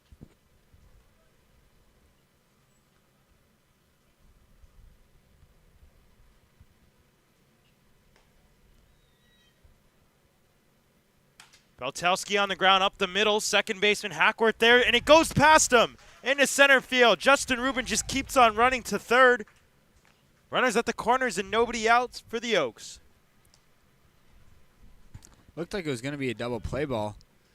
And the second baseman Hackworth, all he had to do was field it, step on the bag, and he would have probably turned 2, but doesn't get the glove all the way under the ground, and it kicks underneath him for, I guess, is a single? Well, I believe they did rule that an error, at least looking at the scoreboard. We'll let you know if that gets changed or we get confirmation. But that brings up Max Audet, who's just introduced as the beer batter. And he's already getting chirped by Riptide fans. Starting to stop for Beltowski, who was almost halfway out. Spear stared him down from behind the plate but did not throw. It seems like the fans here at OC Gray Park have kind of come alive with Max Audet being announced as the beer batter. Of course, if he strikes out, they get $1 off beer. If he strikes out again later, $2 off, and 3 strikeouts in the game, $3 off. But just being announced here in the 6th inning. And he fouls it straight back. Count evens at 1.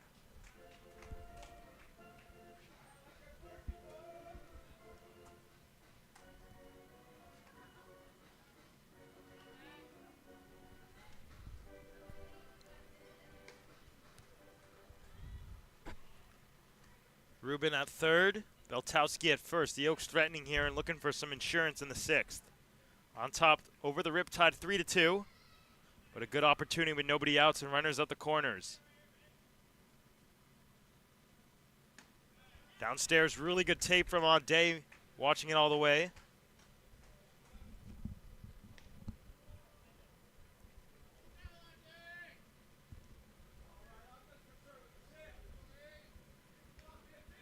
More action in the Riptide bullpen. Taiwan looks like he'll be coming in for the Oaks in the bottom of the inning. Audet on the ground at first. Hammond goes to second for 1. The throw to first with the pitcher covering in time. Run does score in the back door. Justin Rubin scores the 4th Oaks run. They do double the lead, but no RBI because of the double play for Audet. Whoa. That play really shows you how much these fans want beer. A double play ball hit to the right side, and we heard some Riptide fans groaning. Yeah. Remember when Jack Brooks is the beer batter at Santa Barbara? It looks like the fans only really cared about the beer, not the game. Now the base is wiped clean and empty for Cooper Sheft, who has been really unlucky in his first 2 at-bats. He lined out to McIntyre in right field, what looked like 100 miles an hour, and then roped a ground ball right back to Bunnell, which also seemed to be hit at least over 90. That's just kind of the game of baseball for you sometimes. Sometimes you get those 2 bloop hits. Other times, your best balls hit of the summer, not in there. Well, it's also what tends to happen to you when you're in a slump. Cooper, we know, has been in a bit of a slump lately, and a couple of hard-hit balls today and not falling. We know that can sometimes just take that bloop hit to get out of it. We saw that with Max Audet a couple days ago when he picked up 3 knocks. I believe against the San Luis Obispo Blues, his first hit of the day after lining out 97 to the first baseman, which obviously makes sense in that slump. A little roller down the first baseline that stayed fair, and then he plated another run on an RBI single, but picked up 3 hits in the contest as Cooper takes outside and the count evens at 2.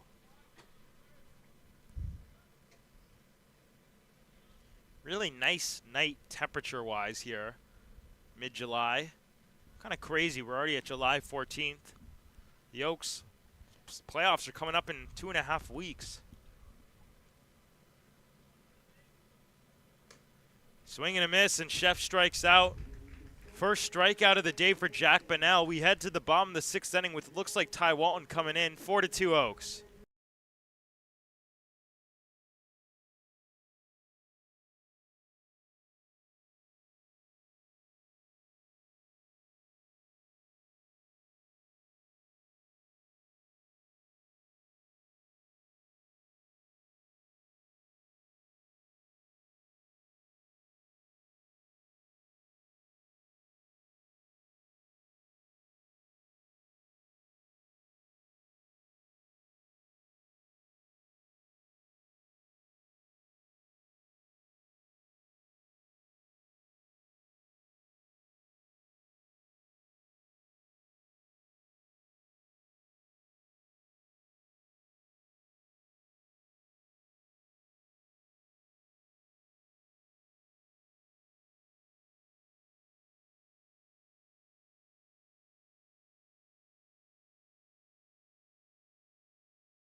Ty Walton coming in for the Oaks. He relieves Colin Clark, who went the first 5, allowed 2 earned runs, but had a really good day. Struck out 2 in the process and allowed 4 base hits.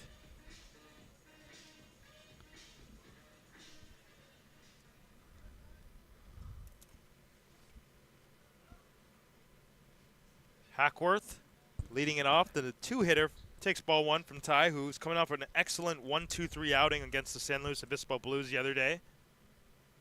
Ty's been striking guys out at a really high rate. It's a matter of just his command.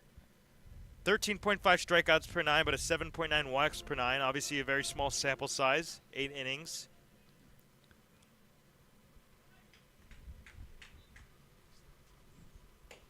Missing downstairs, 2-0. Walton obviously started off the season for the Oaks as a position player, but then just dropped hitting and became a pitcher, and he's been really valuable in high leverage innings. Unfortunately falls behind 3-0 with the fastball missing downstairs to Hackworth. When he's got it going on, as we saw against the San Luis Obispo Blues, he's just going to say good morning, good afternoon, good night. Fires in a 3-1 fastball. Looks like he took a 3-0 fastball for a strike, and it looks like he took off a little bit to make sure he got it in there. The Oaks have made a defensive change in this one. Look, this one's lifted out to right field. Daniel Witz is there, and he makes the catch for out number 1. So it looks like Kai Caranto has been removed because Reeve Boyd is playing second base, and Landon West has entered the game playing first. So Boyd slides over from first to second. Well, now that I think about it, if you guys remember in that 3-1 pitch, he kind of had that weird reaction, and then Coach Solis talked to him. Maybe there was an injury involved because he clearly wasn't throwing to his full capability on those last 2 putouts. I think he might have gotten injured. So really unfortunate for the Oaks because Caranto's been excellent, and if we have word on it, we'll be contacting somebody to see if we can get any information on that. We'll let you guys know.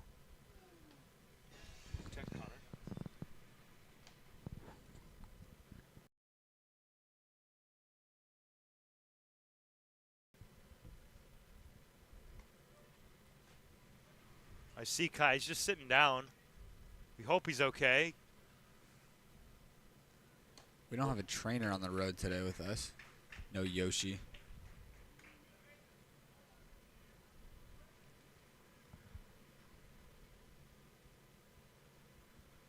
One-two to Brown. On the ground, left side, Beltowski into the hole. Fires to first. Good play. Nice range from Tanner there. Out number 2. Nice range indeed, and even though Beltowski had time there, he just wanted to show off the arm a little bit, firing his seat across the diamond. Number 1, OC Riptide. As mentioned, Beltowski's been the ultimate super utility man. We've seen him at third, first, left field, and on the mound. And he's played really good defense in all those positions this summer. Ace Reese, 4-hitter at the bases, empty and 2 outs. And it's so crucial to get quick outs with the heart of the Riptide lineup. I misses downstairs. Walton's made 8 appearances. He's just pitched 1 inning, and Charlie Decker, it looks like, is warming up for the Oaks. So I presume this is the final inning for the one and only inning for Walton. We haven't seen Decker a whole lot this week, only 1 inning this week. So We've seen him get up in the bullpen, but he has not entered. the last 2 days, I believe. Yeah, he was up yesterday. As this is in the air to left field, pretty much straight away for Carrillo, who now runs in towards the line and makes the catch for the quick and easy 1-2-3 inning. Ty Walton sets him down in order. We head to the top of the 7th inning, the later innings. The Oaks on top 4-2.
Back here at Great Park, we enter the later innings, top of the 7th. Reeve Boyd leading it off, who's moved to second base.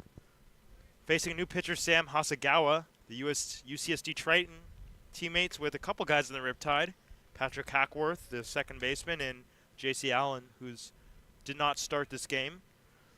At UCSD this past season, 10 1/3 innings, a 9.58 ERA, but he's really turned it around, 1.93 and 4 1/3 for the Riptide in the early goings this summer. Only just 4 games for him. This is appearance number 5.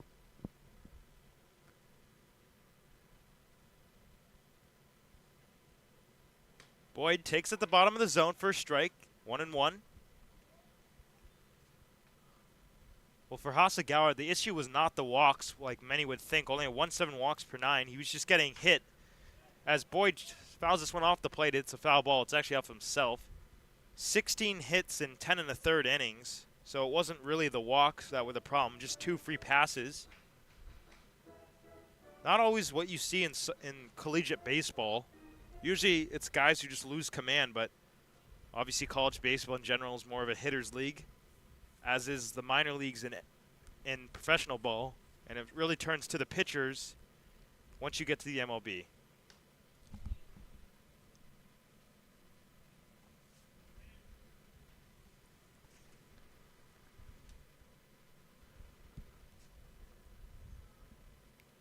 That's downstairs, not even close.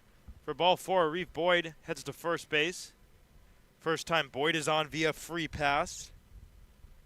So that brings up Lucas Danielewicz, who's done the exact same thing in his both his plate appearances. He flew out to the right fielder McIntyre in the 3rd and 4th inning.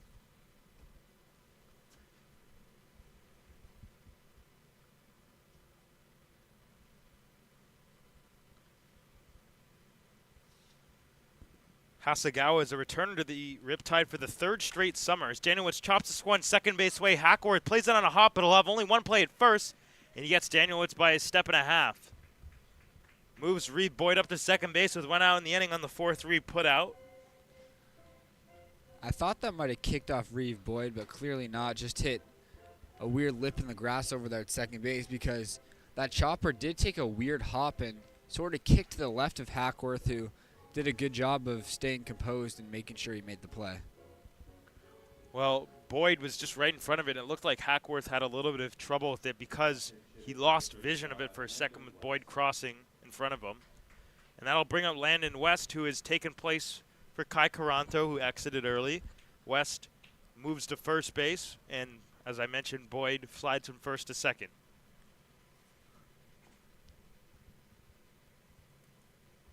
First pitch on the ground, second base way. Hackworth to his left, slides and fires to first.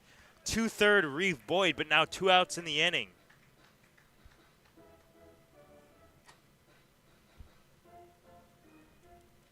Now batting number 6, Jack Brooks.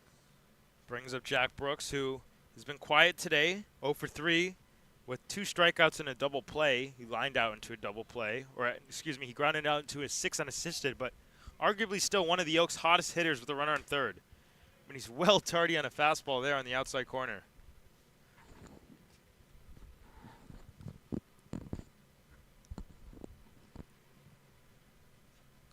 Be nice for the Oaks to get another insurance run across. Bouncing in and a good block by Spear behind the plate. Reeve Boyd retreats. Catcher run saved for Matt Spear. Well, the Riptide scored 2 in the first inning and have since not plated a single run. So besides that first inning fireworks, it's been kind of a quiet night for the OC offense, which has been booming as of late. In their past couple games, Riptide 7-3 in their past 10, as are the Conejo Oaks. The Oaks still hot, but the Santa Barbara Foresters have given them a little bit of trouble lately. 1-2. That is called strike 3 on the outside corner. Jack Brooks doesn't like it, but nothing you can do there as the Oaks strand 1. We head to the bottom of the 7th inning, 4-2 Conejo.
Back here in Orange County, Ty Walton, contrary to what we thought, is going to go out for his second inning of work for the first time this season.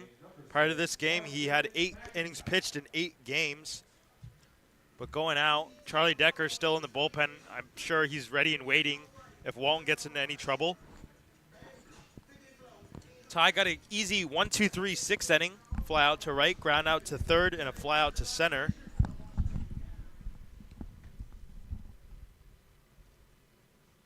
And a first pitch fastball waved and missed. This is Carson McIntyre, today's right fielder. He's also flown out twice, once to Brooks in center and once to Danielitz in right.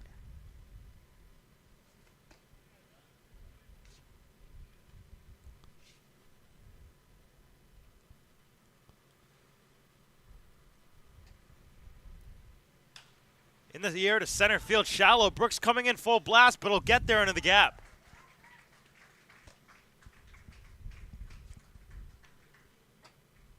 Good piece of hitting there, but Brooks tracks it down so quickly to make the play. Well, hit off the end of the bat. I thought that was going to drop initially. And also just kind of reading Jack Brooks' body language, but he was there with plenty of time.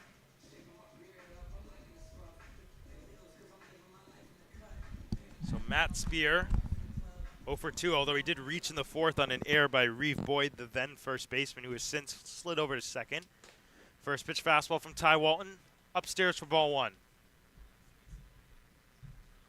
Walton runs the fastball anywhere from 90 to 93.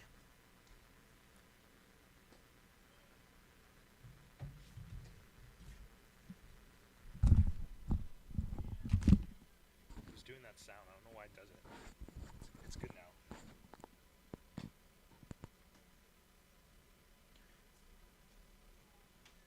Two-0, pop-up, high on the infield, mile high. Cooper Chef is calling at into the grass. Just makes the catch. Round number 2. So Ty Walton has retired the first 5 Riptide batters he's faced. That'll turn it over for Jack Hammond. Lined out into a 6-3 double play that ended the 4th inning. Cooper Chef, nice hands and tossing it over to first, but also was hit by a pitch back in the 2nd. The only hit by pitch of this game on either side. Kind of a rare thing if you think about it, or at least with the way the Oaks season has gone. Front door breaking ball, not catching the plate, but Max Audet likes it and points back out at Walton.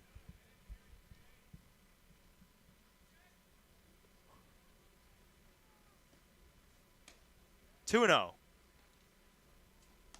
Well, Ty clearly hasn't walked somebody yet this game, but he's got to battle back here. You definitely don't want to fall behind 3-0. He did fall behind 3-0 to the first hitter he faced, Hackworth, but he battled back and got a flyout. Big swing 2-0 on a fastball, and a big swing of nothing from Jack Hammond, the dirtbag from Long Beach State.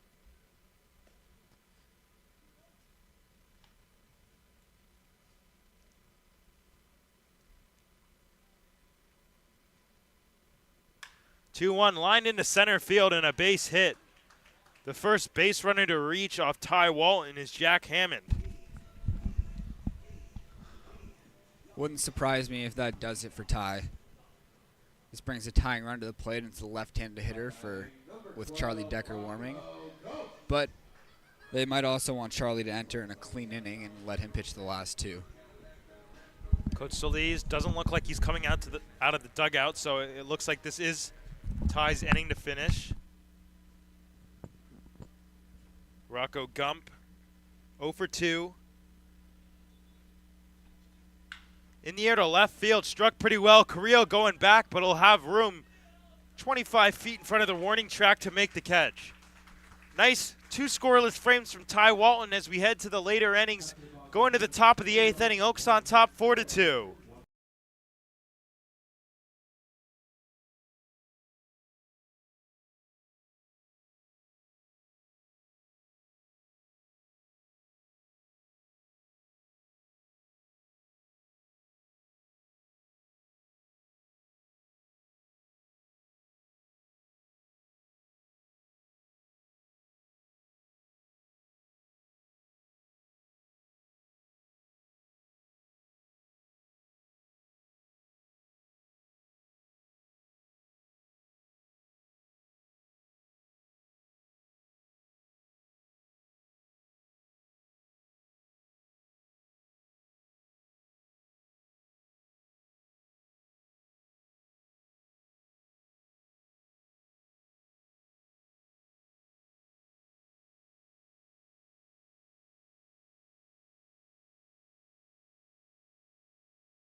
Top of the 8th inning. Austin Carrillo leading it off for the Oaks. Hasegawa still out there. Gonna face 3-4-5. Austin Carrillo gets his face out of the way of a fastball. Obviously the hit by pitch leader on the Oaks. And if I were to guess the CCL, 10 hit by pitches in CCL play, and I believe 14 on a whole as a season. The Oaks have played 3 extra games that have not counted towards CCL. Fouled back off to the left, out of play. Good swing from Carrillo.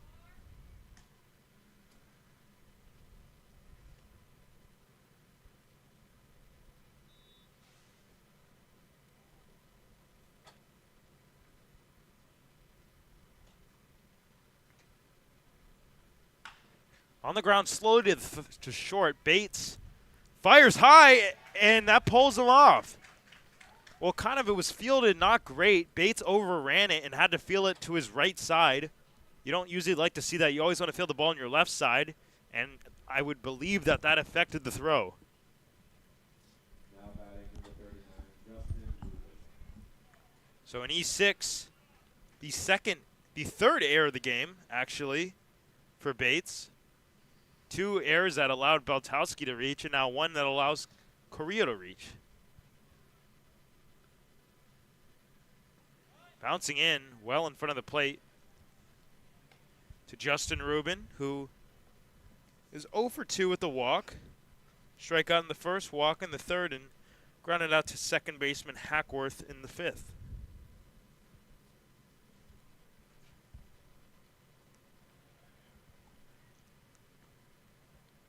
Ball 2.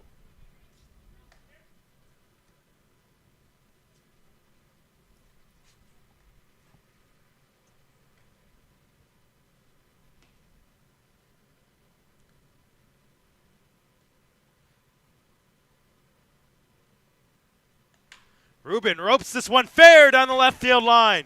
Carrillo rounds second and heads for third as Reese cleans it out. Parker will put the stop sign up there at third base.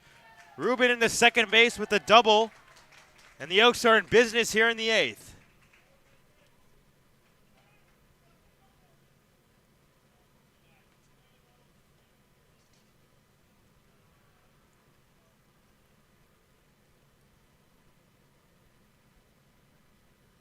Now batting number 29, Beltowski. And that will prompt a mound visit. There is action in the Riptide bullpen. Hasegawa has worked 1+ at this point. Started in the 7th inning and now having some trouble in the 8th. It doesn't look, based on this conversation, that he will be switched up, but we will see.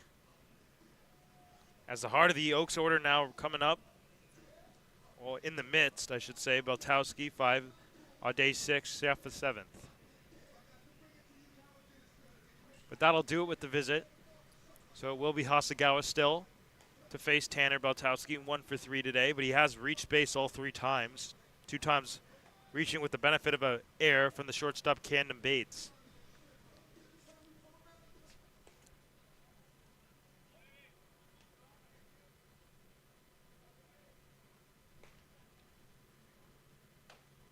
Big swing and a miss. Beltowski behind on a fastball.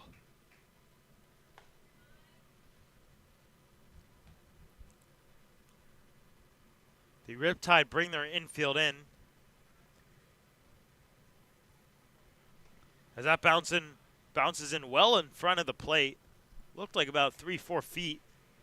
And another good block by Matt Spear behind the plate, who's been saving a lot of runs today.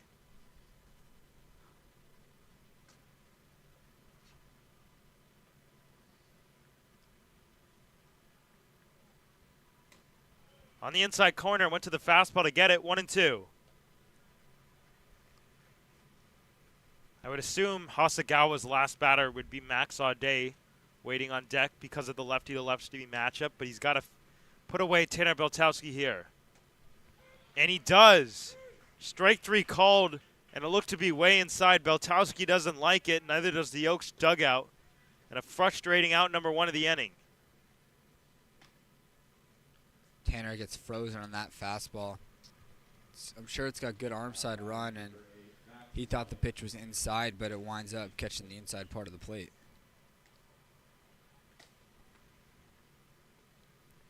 An intentionally walk-out day. That loads the bases but puts a force at any base.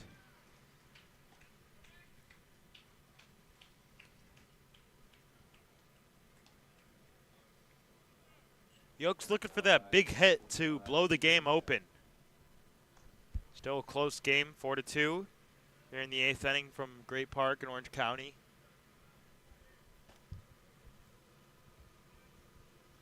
And Cooper Chef, another one of those bouncing in. Similar location, similar miss from Hasegawa.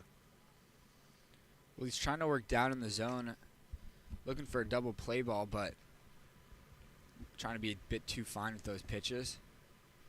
Bases full with Oaks. Carrillo at third, Rubin on second, Audet on first. Chef on the ground, back to Hasegawa. He goes to home for the force out, the fire to first. Double play. 1, 2, 3. DP ends the 8th inning for the Oaks. It's 4-2. Charlie Decker coming in as we head to the bottom of the 8th.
Bottom of the 8th inning.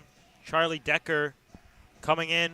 It's been a couple days since we last saw him, but he's been one of the best high leverage relievers for the Oaks all summer. 11 innings pitched for Decker, a 3.27 ERA,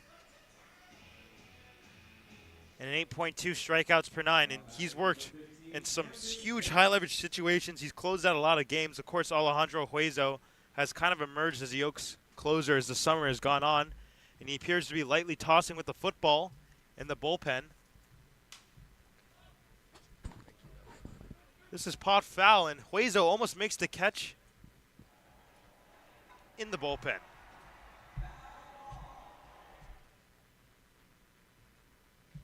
Decker out of the University of Puget Sound.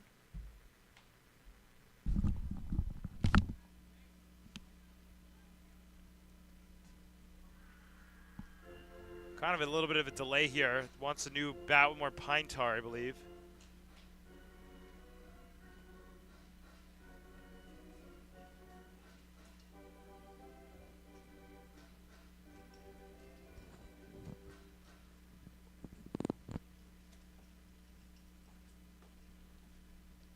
But this delay seems to have ended, as now the 0-1 count will resume.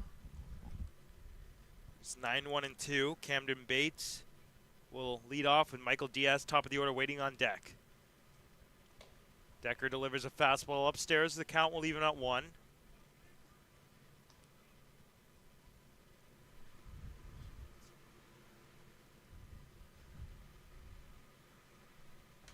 Fouled straight back. Big cut from Camden Bates. Given the fact that we've only seen Charlie Decker for 1 inning this week, it wouldn't surprise me to see him pitch the last 2 innings of this one, but Alejandro Hueso is in the bullpen stretching a little bit.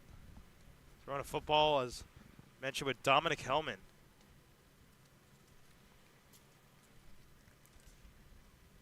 In the air to right center field. Daniel Woods kind of stumbled, but he'll recover and make the catch for out number 1. Well, we've seen Charlie excel in these high leverage roles all season, and I got the opportunity to have a conversation with Charlie's dad today, and he let me know that Charlie has been like this his entire life. Just always seems to not let pressure take over for him, and he seems to thrive anytime there's any added pressure, and what's made him such a great piece for this Oaks bullpen. First pitch ball. Well, he only stands at 5'9" and weighs in at 145 pounds, but he's striking out some of the best hitters in the CCL and in college baseball all summer. It just shows you the value of being able to hit your spots, and that's something that Decker does, as he does there, and fires in a strike. It's always that low and outside corner, kind of his bread and butter that he likes to go to. And no matter how hard a guy throws, his fastball usually at 84 miles an hour, that's a really hard location to hit.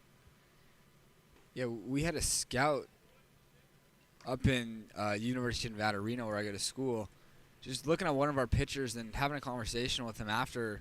He straight up said, command isn't dead. So often nowadays, guys are just so focused on stuff and velocity, but those guys who can just paint the strike zones are just always just as valuable. As Decker does here, right on the black on the outside edge, 2-2. And at the end of the day, how hard you throw a ball forward doesn't always matter unless you're throwing 100 miles an hour for the draft combine. But a lot of the times, scouts, especially in the college level, are just looking for guys who can get outs, because not everybody's going to be throwing that hard.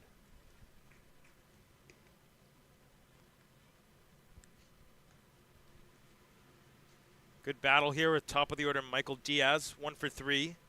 Singled all the way back in the first inning.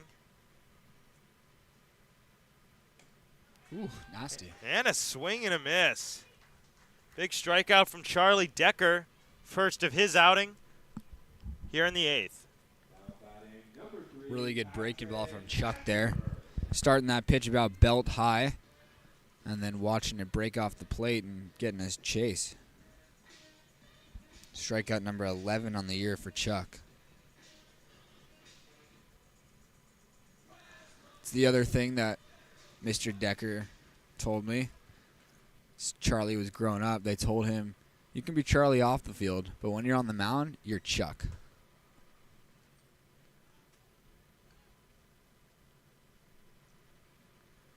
He's also really good in the outfield during batting practice. It's always fun to go out there in Santa Barbara because the fences are robbable. And I've seen him make a couple home run robberies. Paints that corner like he always does, 1-1.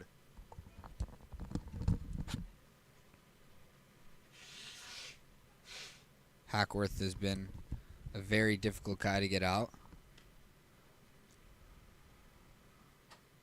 That bounces well ahead. Decker clearly lost the handle.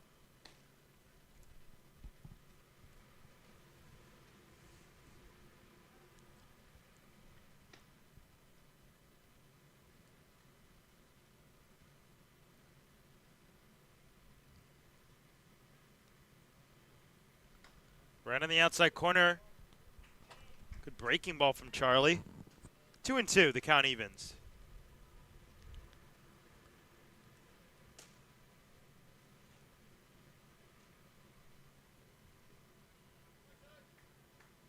We saw that miss just right there earlier in the at-bat, that breaking ball bouncing out in front of the plate.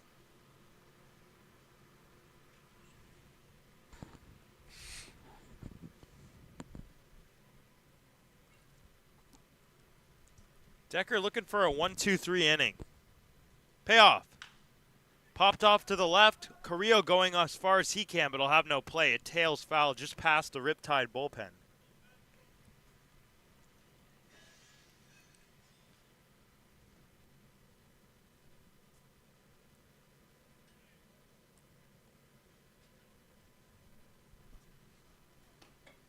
Nobody on, 2 outs in the inning. Decker with the 3-2.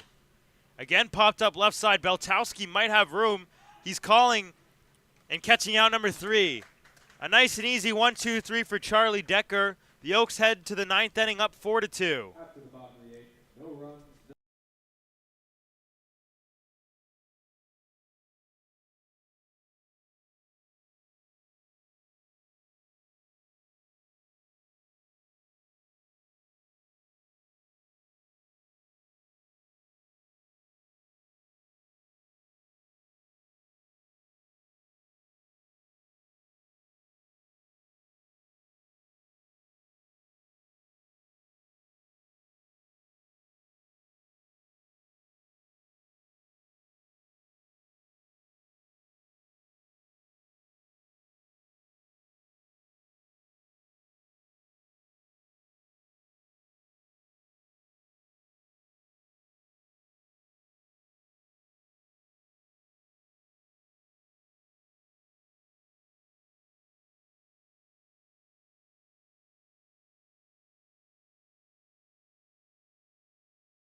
The Oaks with their last opportunity here. Top of the 9th inning, Reeve Boyd, 8-9-1 off a new pitcher, Cohen Thomas, who the Oaks have seen a lot of. We saw him last Sunday in the 12-5 win back in Thousand Oaks. He's really struggled though. 6 2/3, a 9.45 ERA so far this summer.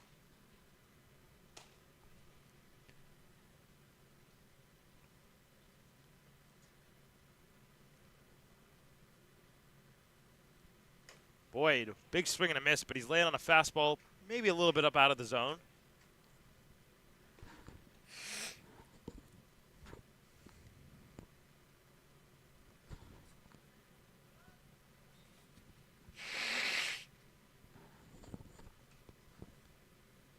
Oh, 2, called strike 3 right on the outside corner.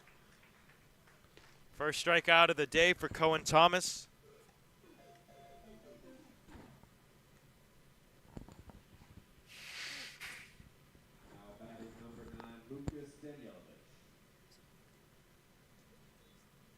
So that'll bring up Lucas Danielewicz.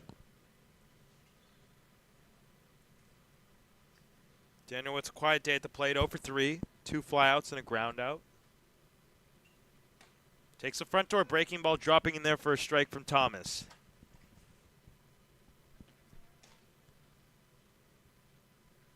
Thomas has allowed 8 hits in 6 2/3. He's also walked quite a bit, so Not really a great combo. That misses a little bit down and out.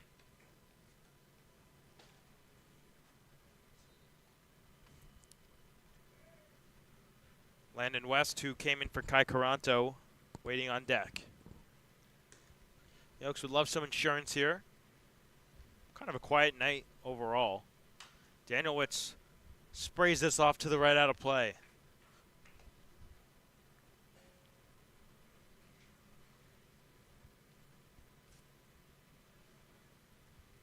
The Oaks haven't scored since the 6th inning.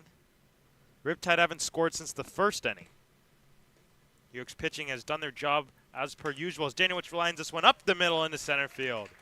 One out single for Lucas here, and that'll turn it over to the top of the order, Landon West. Really good swing. It looks like he stayed on a breaking ball under the zone and just getting the bat head out and sending it up right up the middle back to the sender.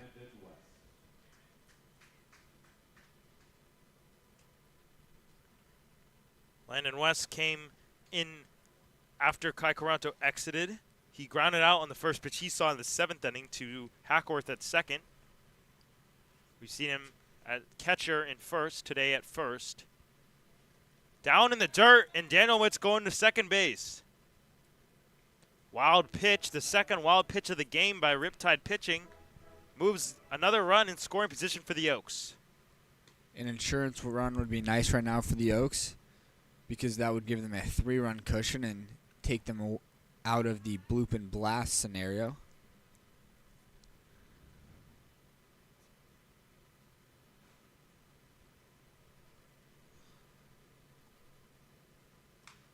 Fouled straight back, Landon West on the fastball.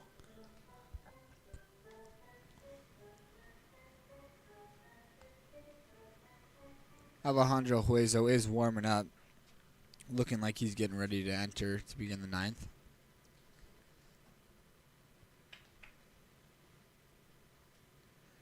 Thomas looks back at Danielewicz and fires the 1-1. Almost hits Landon. No, but it does.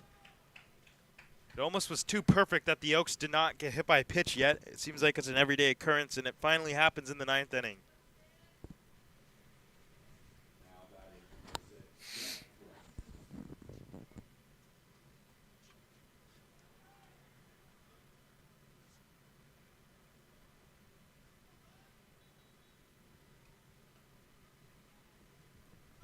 So that'll bring up a mound visit to talk to Thomas. I do not think that they're going to take him out of this game. Oh, well, he was looking back to the bullpen. We'll see. He pointed to the pen, yeah. Yep, and he's taking the baseball. Mound visit in the 9th inning with Lucas Danielewicz on second base, Landon West on first with 1 out, Jack Brooks at the plate. We'll step aside.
The new pitcher is Ryan Kittredge, who the Oaks have seen in the last 2 games against the Riptide.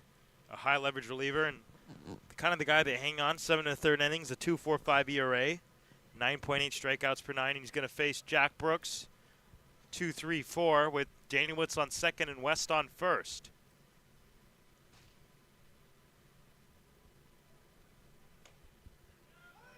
First pitch fastball catching the corner. Brooks didn't like it. It's been that similar call all night long. And clearly the memo has passed to the Riptide pitching staff. They're setting up in that exact location, Matt Spear. They fire at it. Brooks just gets a piece and fouls it straight back to the screen.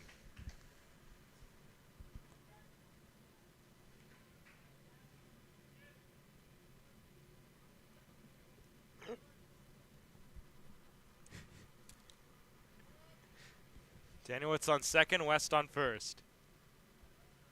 The Oaks looking for some insurance, up 4-2 here in the 9th inning. And Brooks fouls this one sharply into the Riptide dugout. Just, there's that one little opening in between the padded fence, and he found exactly that.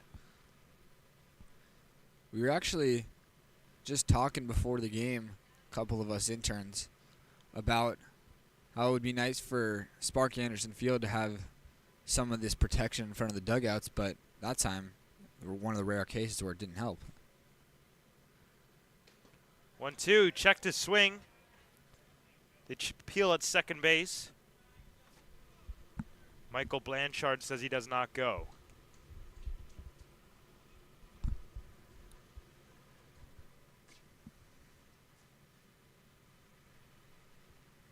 Brooks has grounded into a rare double play with his speed, a 6 unassisted.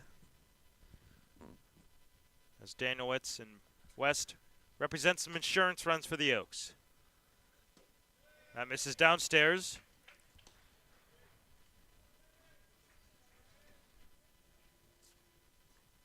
Eleven strikeouts and 6 1/3. Actually 8 and 7 1/3.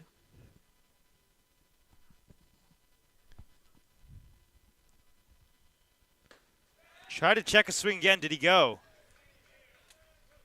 Home plate umpire says he does. No peel there, and Jack Brooks strikes out for the 3rd time today. I feel like that's one that you got to check. It's definitely close. Brooks trying to hold up on a breaking ball.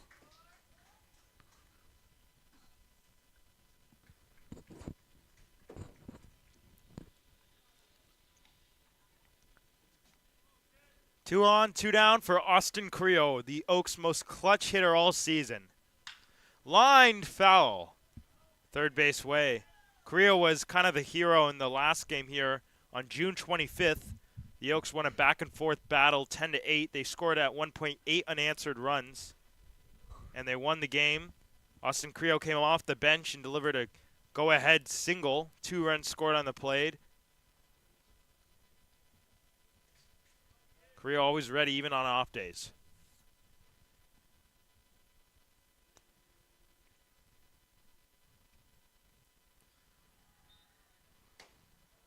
Downstairs, Creo thought about it, but just gets the bat head off the shoulders. That's all he does. And he takes down low, 1-1.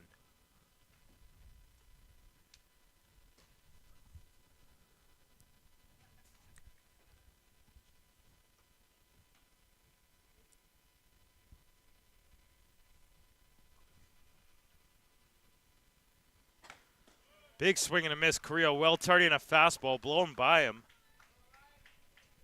Takes a long stroll behind the umpire. Collects his thoughts. Of course, no pitch clock in the CCL.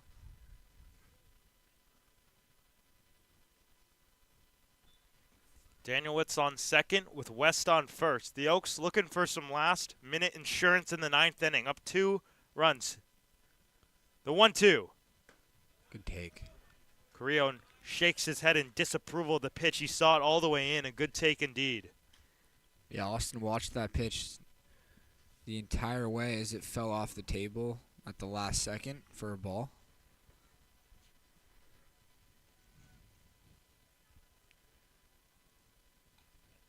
Carrillo 18 walks to 9 strikeouts, so he walks twice as often as he strikes out.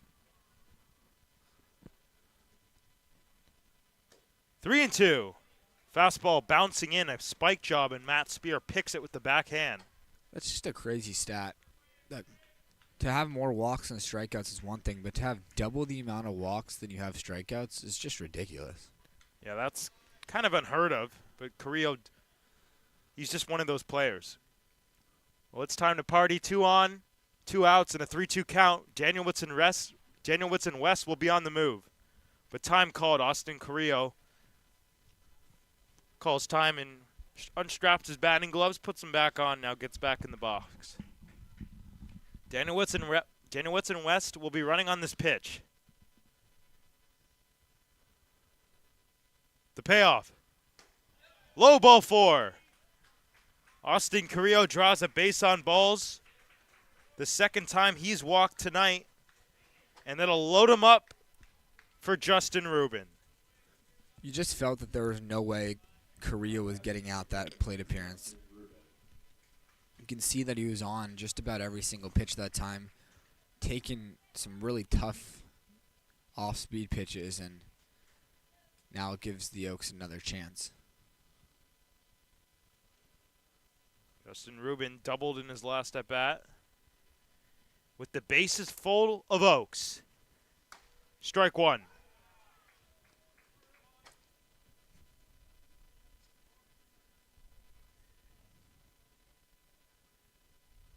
One for 3 day with the walk for Justin, who's reached safely in his last 2 at-bats, a walk and then that double. Daniel Woods on third, West on second, Carrillo on first, and a ball delivered to Justin Rubin.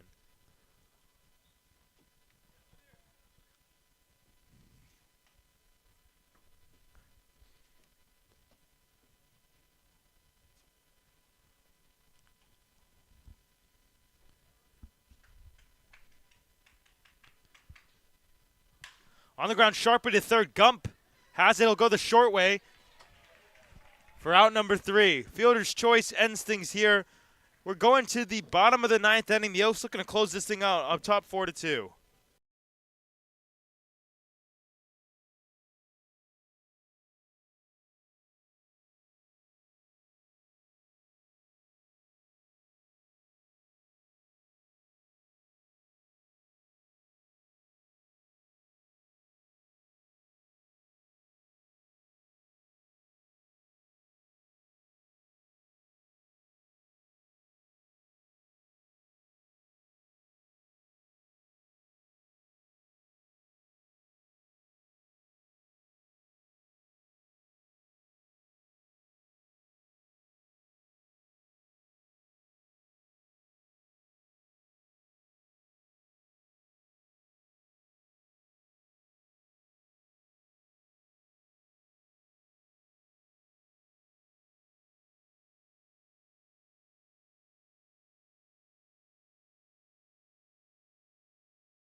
It's closing time. Alejandro Huezo, the Oaks closer. Charlie Decker just went the 1 inning, worked a 1-2-3 eighth. And Coach Dave Solis calls to Alejandro to close things off and close the book on the Riptide. 10 innings pitched, 3.6 ERA. It was really, really amazing. And then had a difficult outing against the Santa Barbara Foresters earlier this week. But, I mean, a whip under 1, a 9 strikeouts per 9, a 2.7 walks per 9. What more could you ask from a closer type of guy? He throws strikes, gets swings and misses, and there's no question to why he's kind of emerged as the Oaks closer and who Coach Dave Solis looks to. He's going to face the heart of the order, 3-4-5. Jake Brown, the DH, leading off. He takes a first pitch fastball, missing outside. Huezo usually around 89 and 90 miles an hour with the fastball.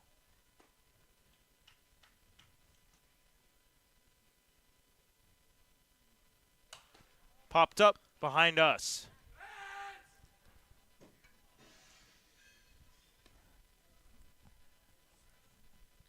It's actually closer to us than we thought it would be.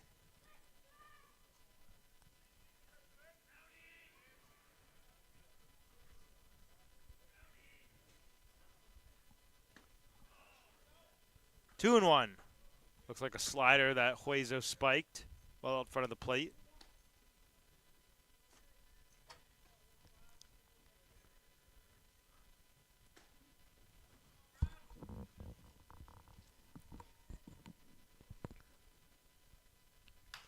Two one, and that's hit off the facing of the Riptide dugout, so it did help there. You obviously have to find the very small hole like Jack Brooks did.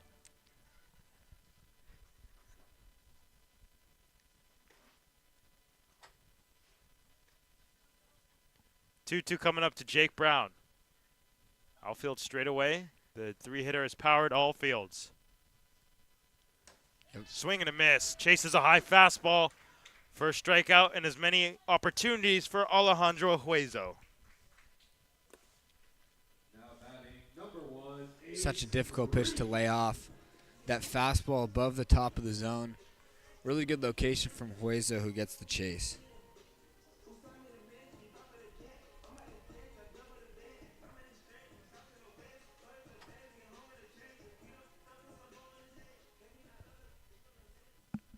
Ace Reese. Double, 2 RBI double. He plated the only 2 Riptide runs what seems like eons ago back in the first inning. Besides that, the Riptide have been very quiet at the plate. And he fouls one off to the left over the screen.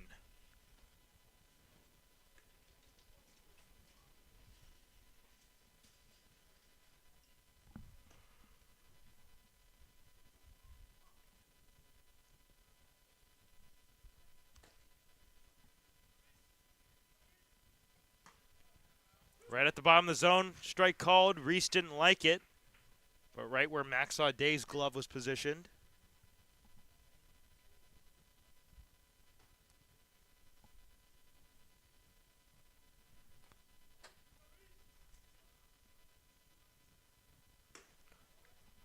One and two.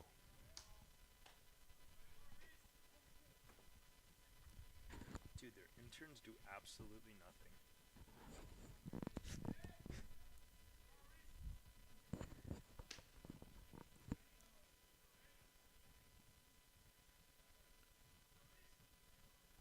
And a swing and a miss. He blew a fastball by him.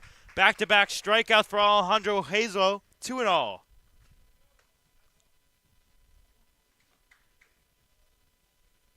Strikeouts number 11 and 12 on the year for Alejandro. He's now 1 out away from ending this game.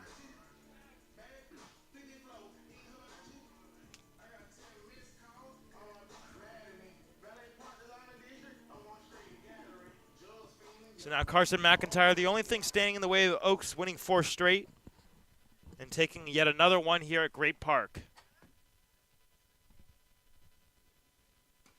First pitch, breaking ball on the outside corner, strike 1.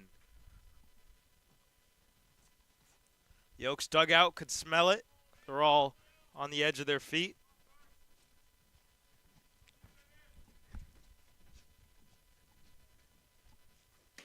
Strike two. Fastball right in there for a strike. And one pitch away now.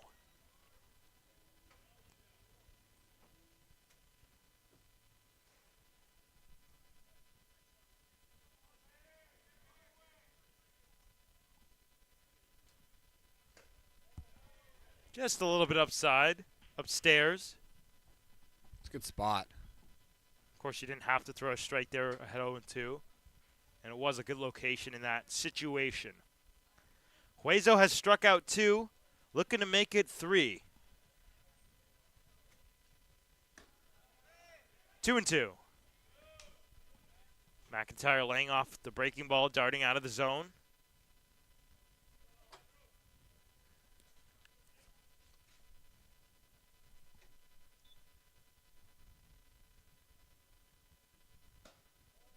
Three and 2. Huezo is ahead 0-2, and McIntyre works it full. It's a big pitch right now if you're Huezo. Don't want to bring the tying run to the plate.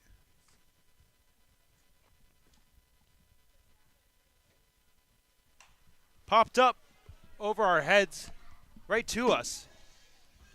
Right next to Josh. If I didn't have a headset on, I would have made that play. You would have had to rob it, though. Oh, I would have jumped up. I would have made the play. Okay. I believe you.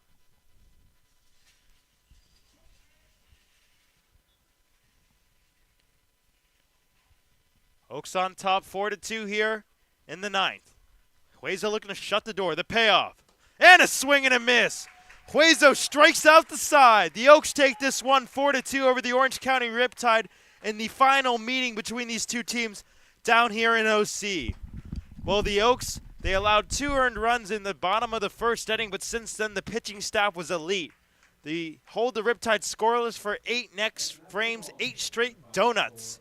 Alejandro Huezo shuts the door in the 9th, and a really well-rounded effort offensively. A lot of guys contributing as they've now won 4 in a row, and the Riptide have now lost 2 in a row.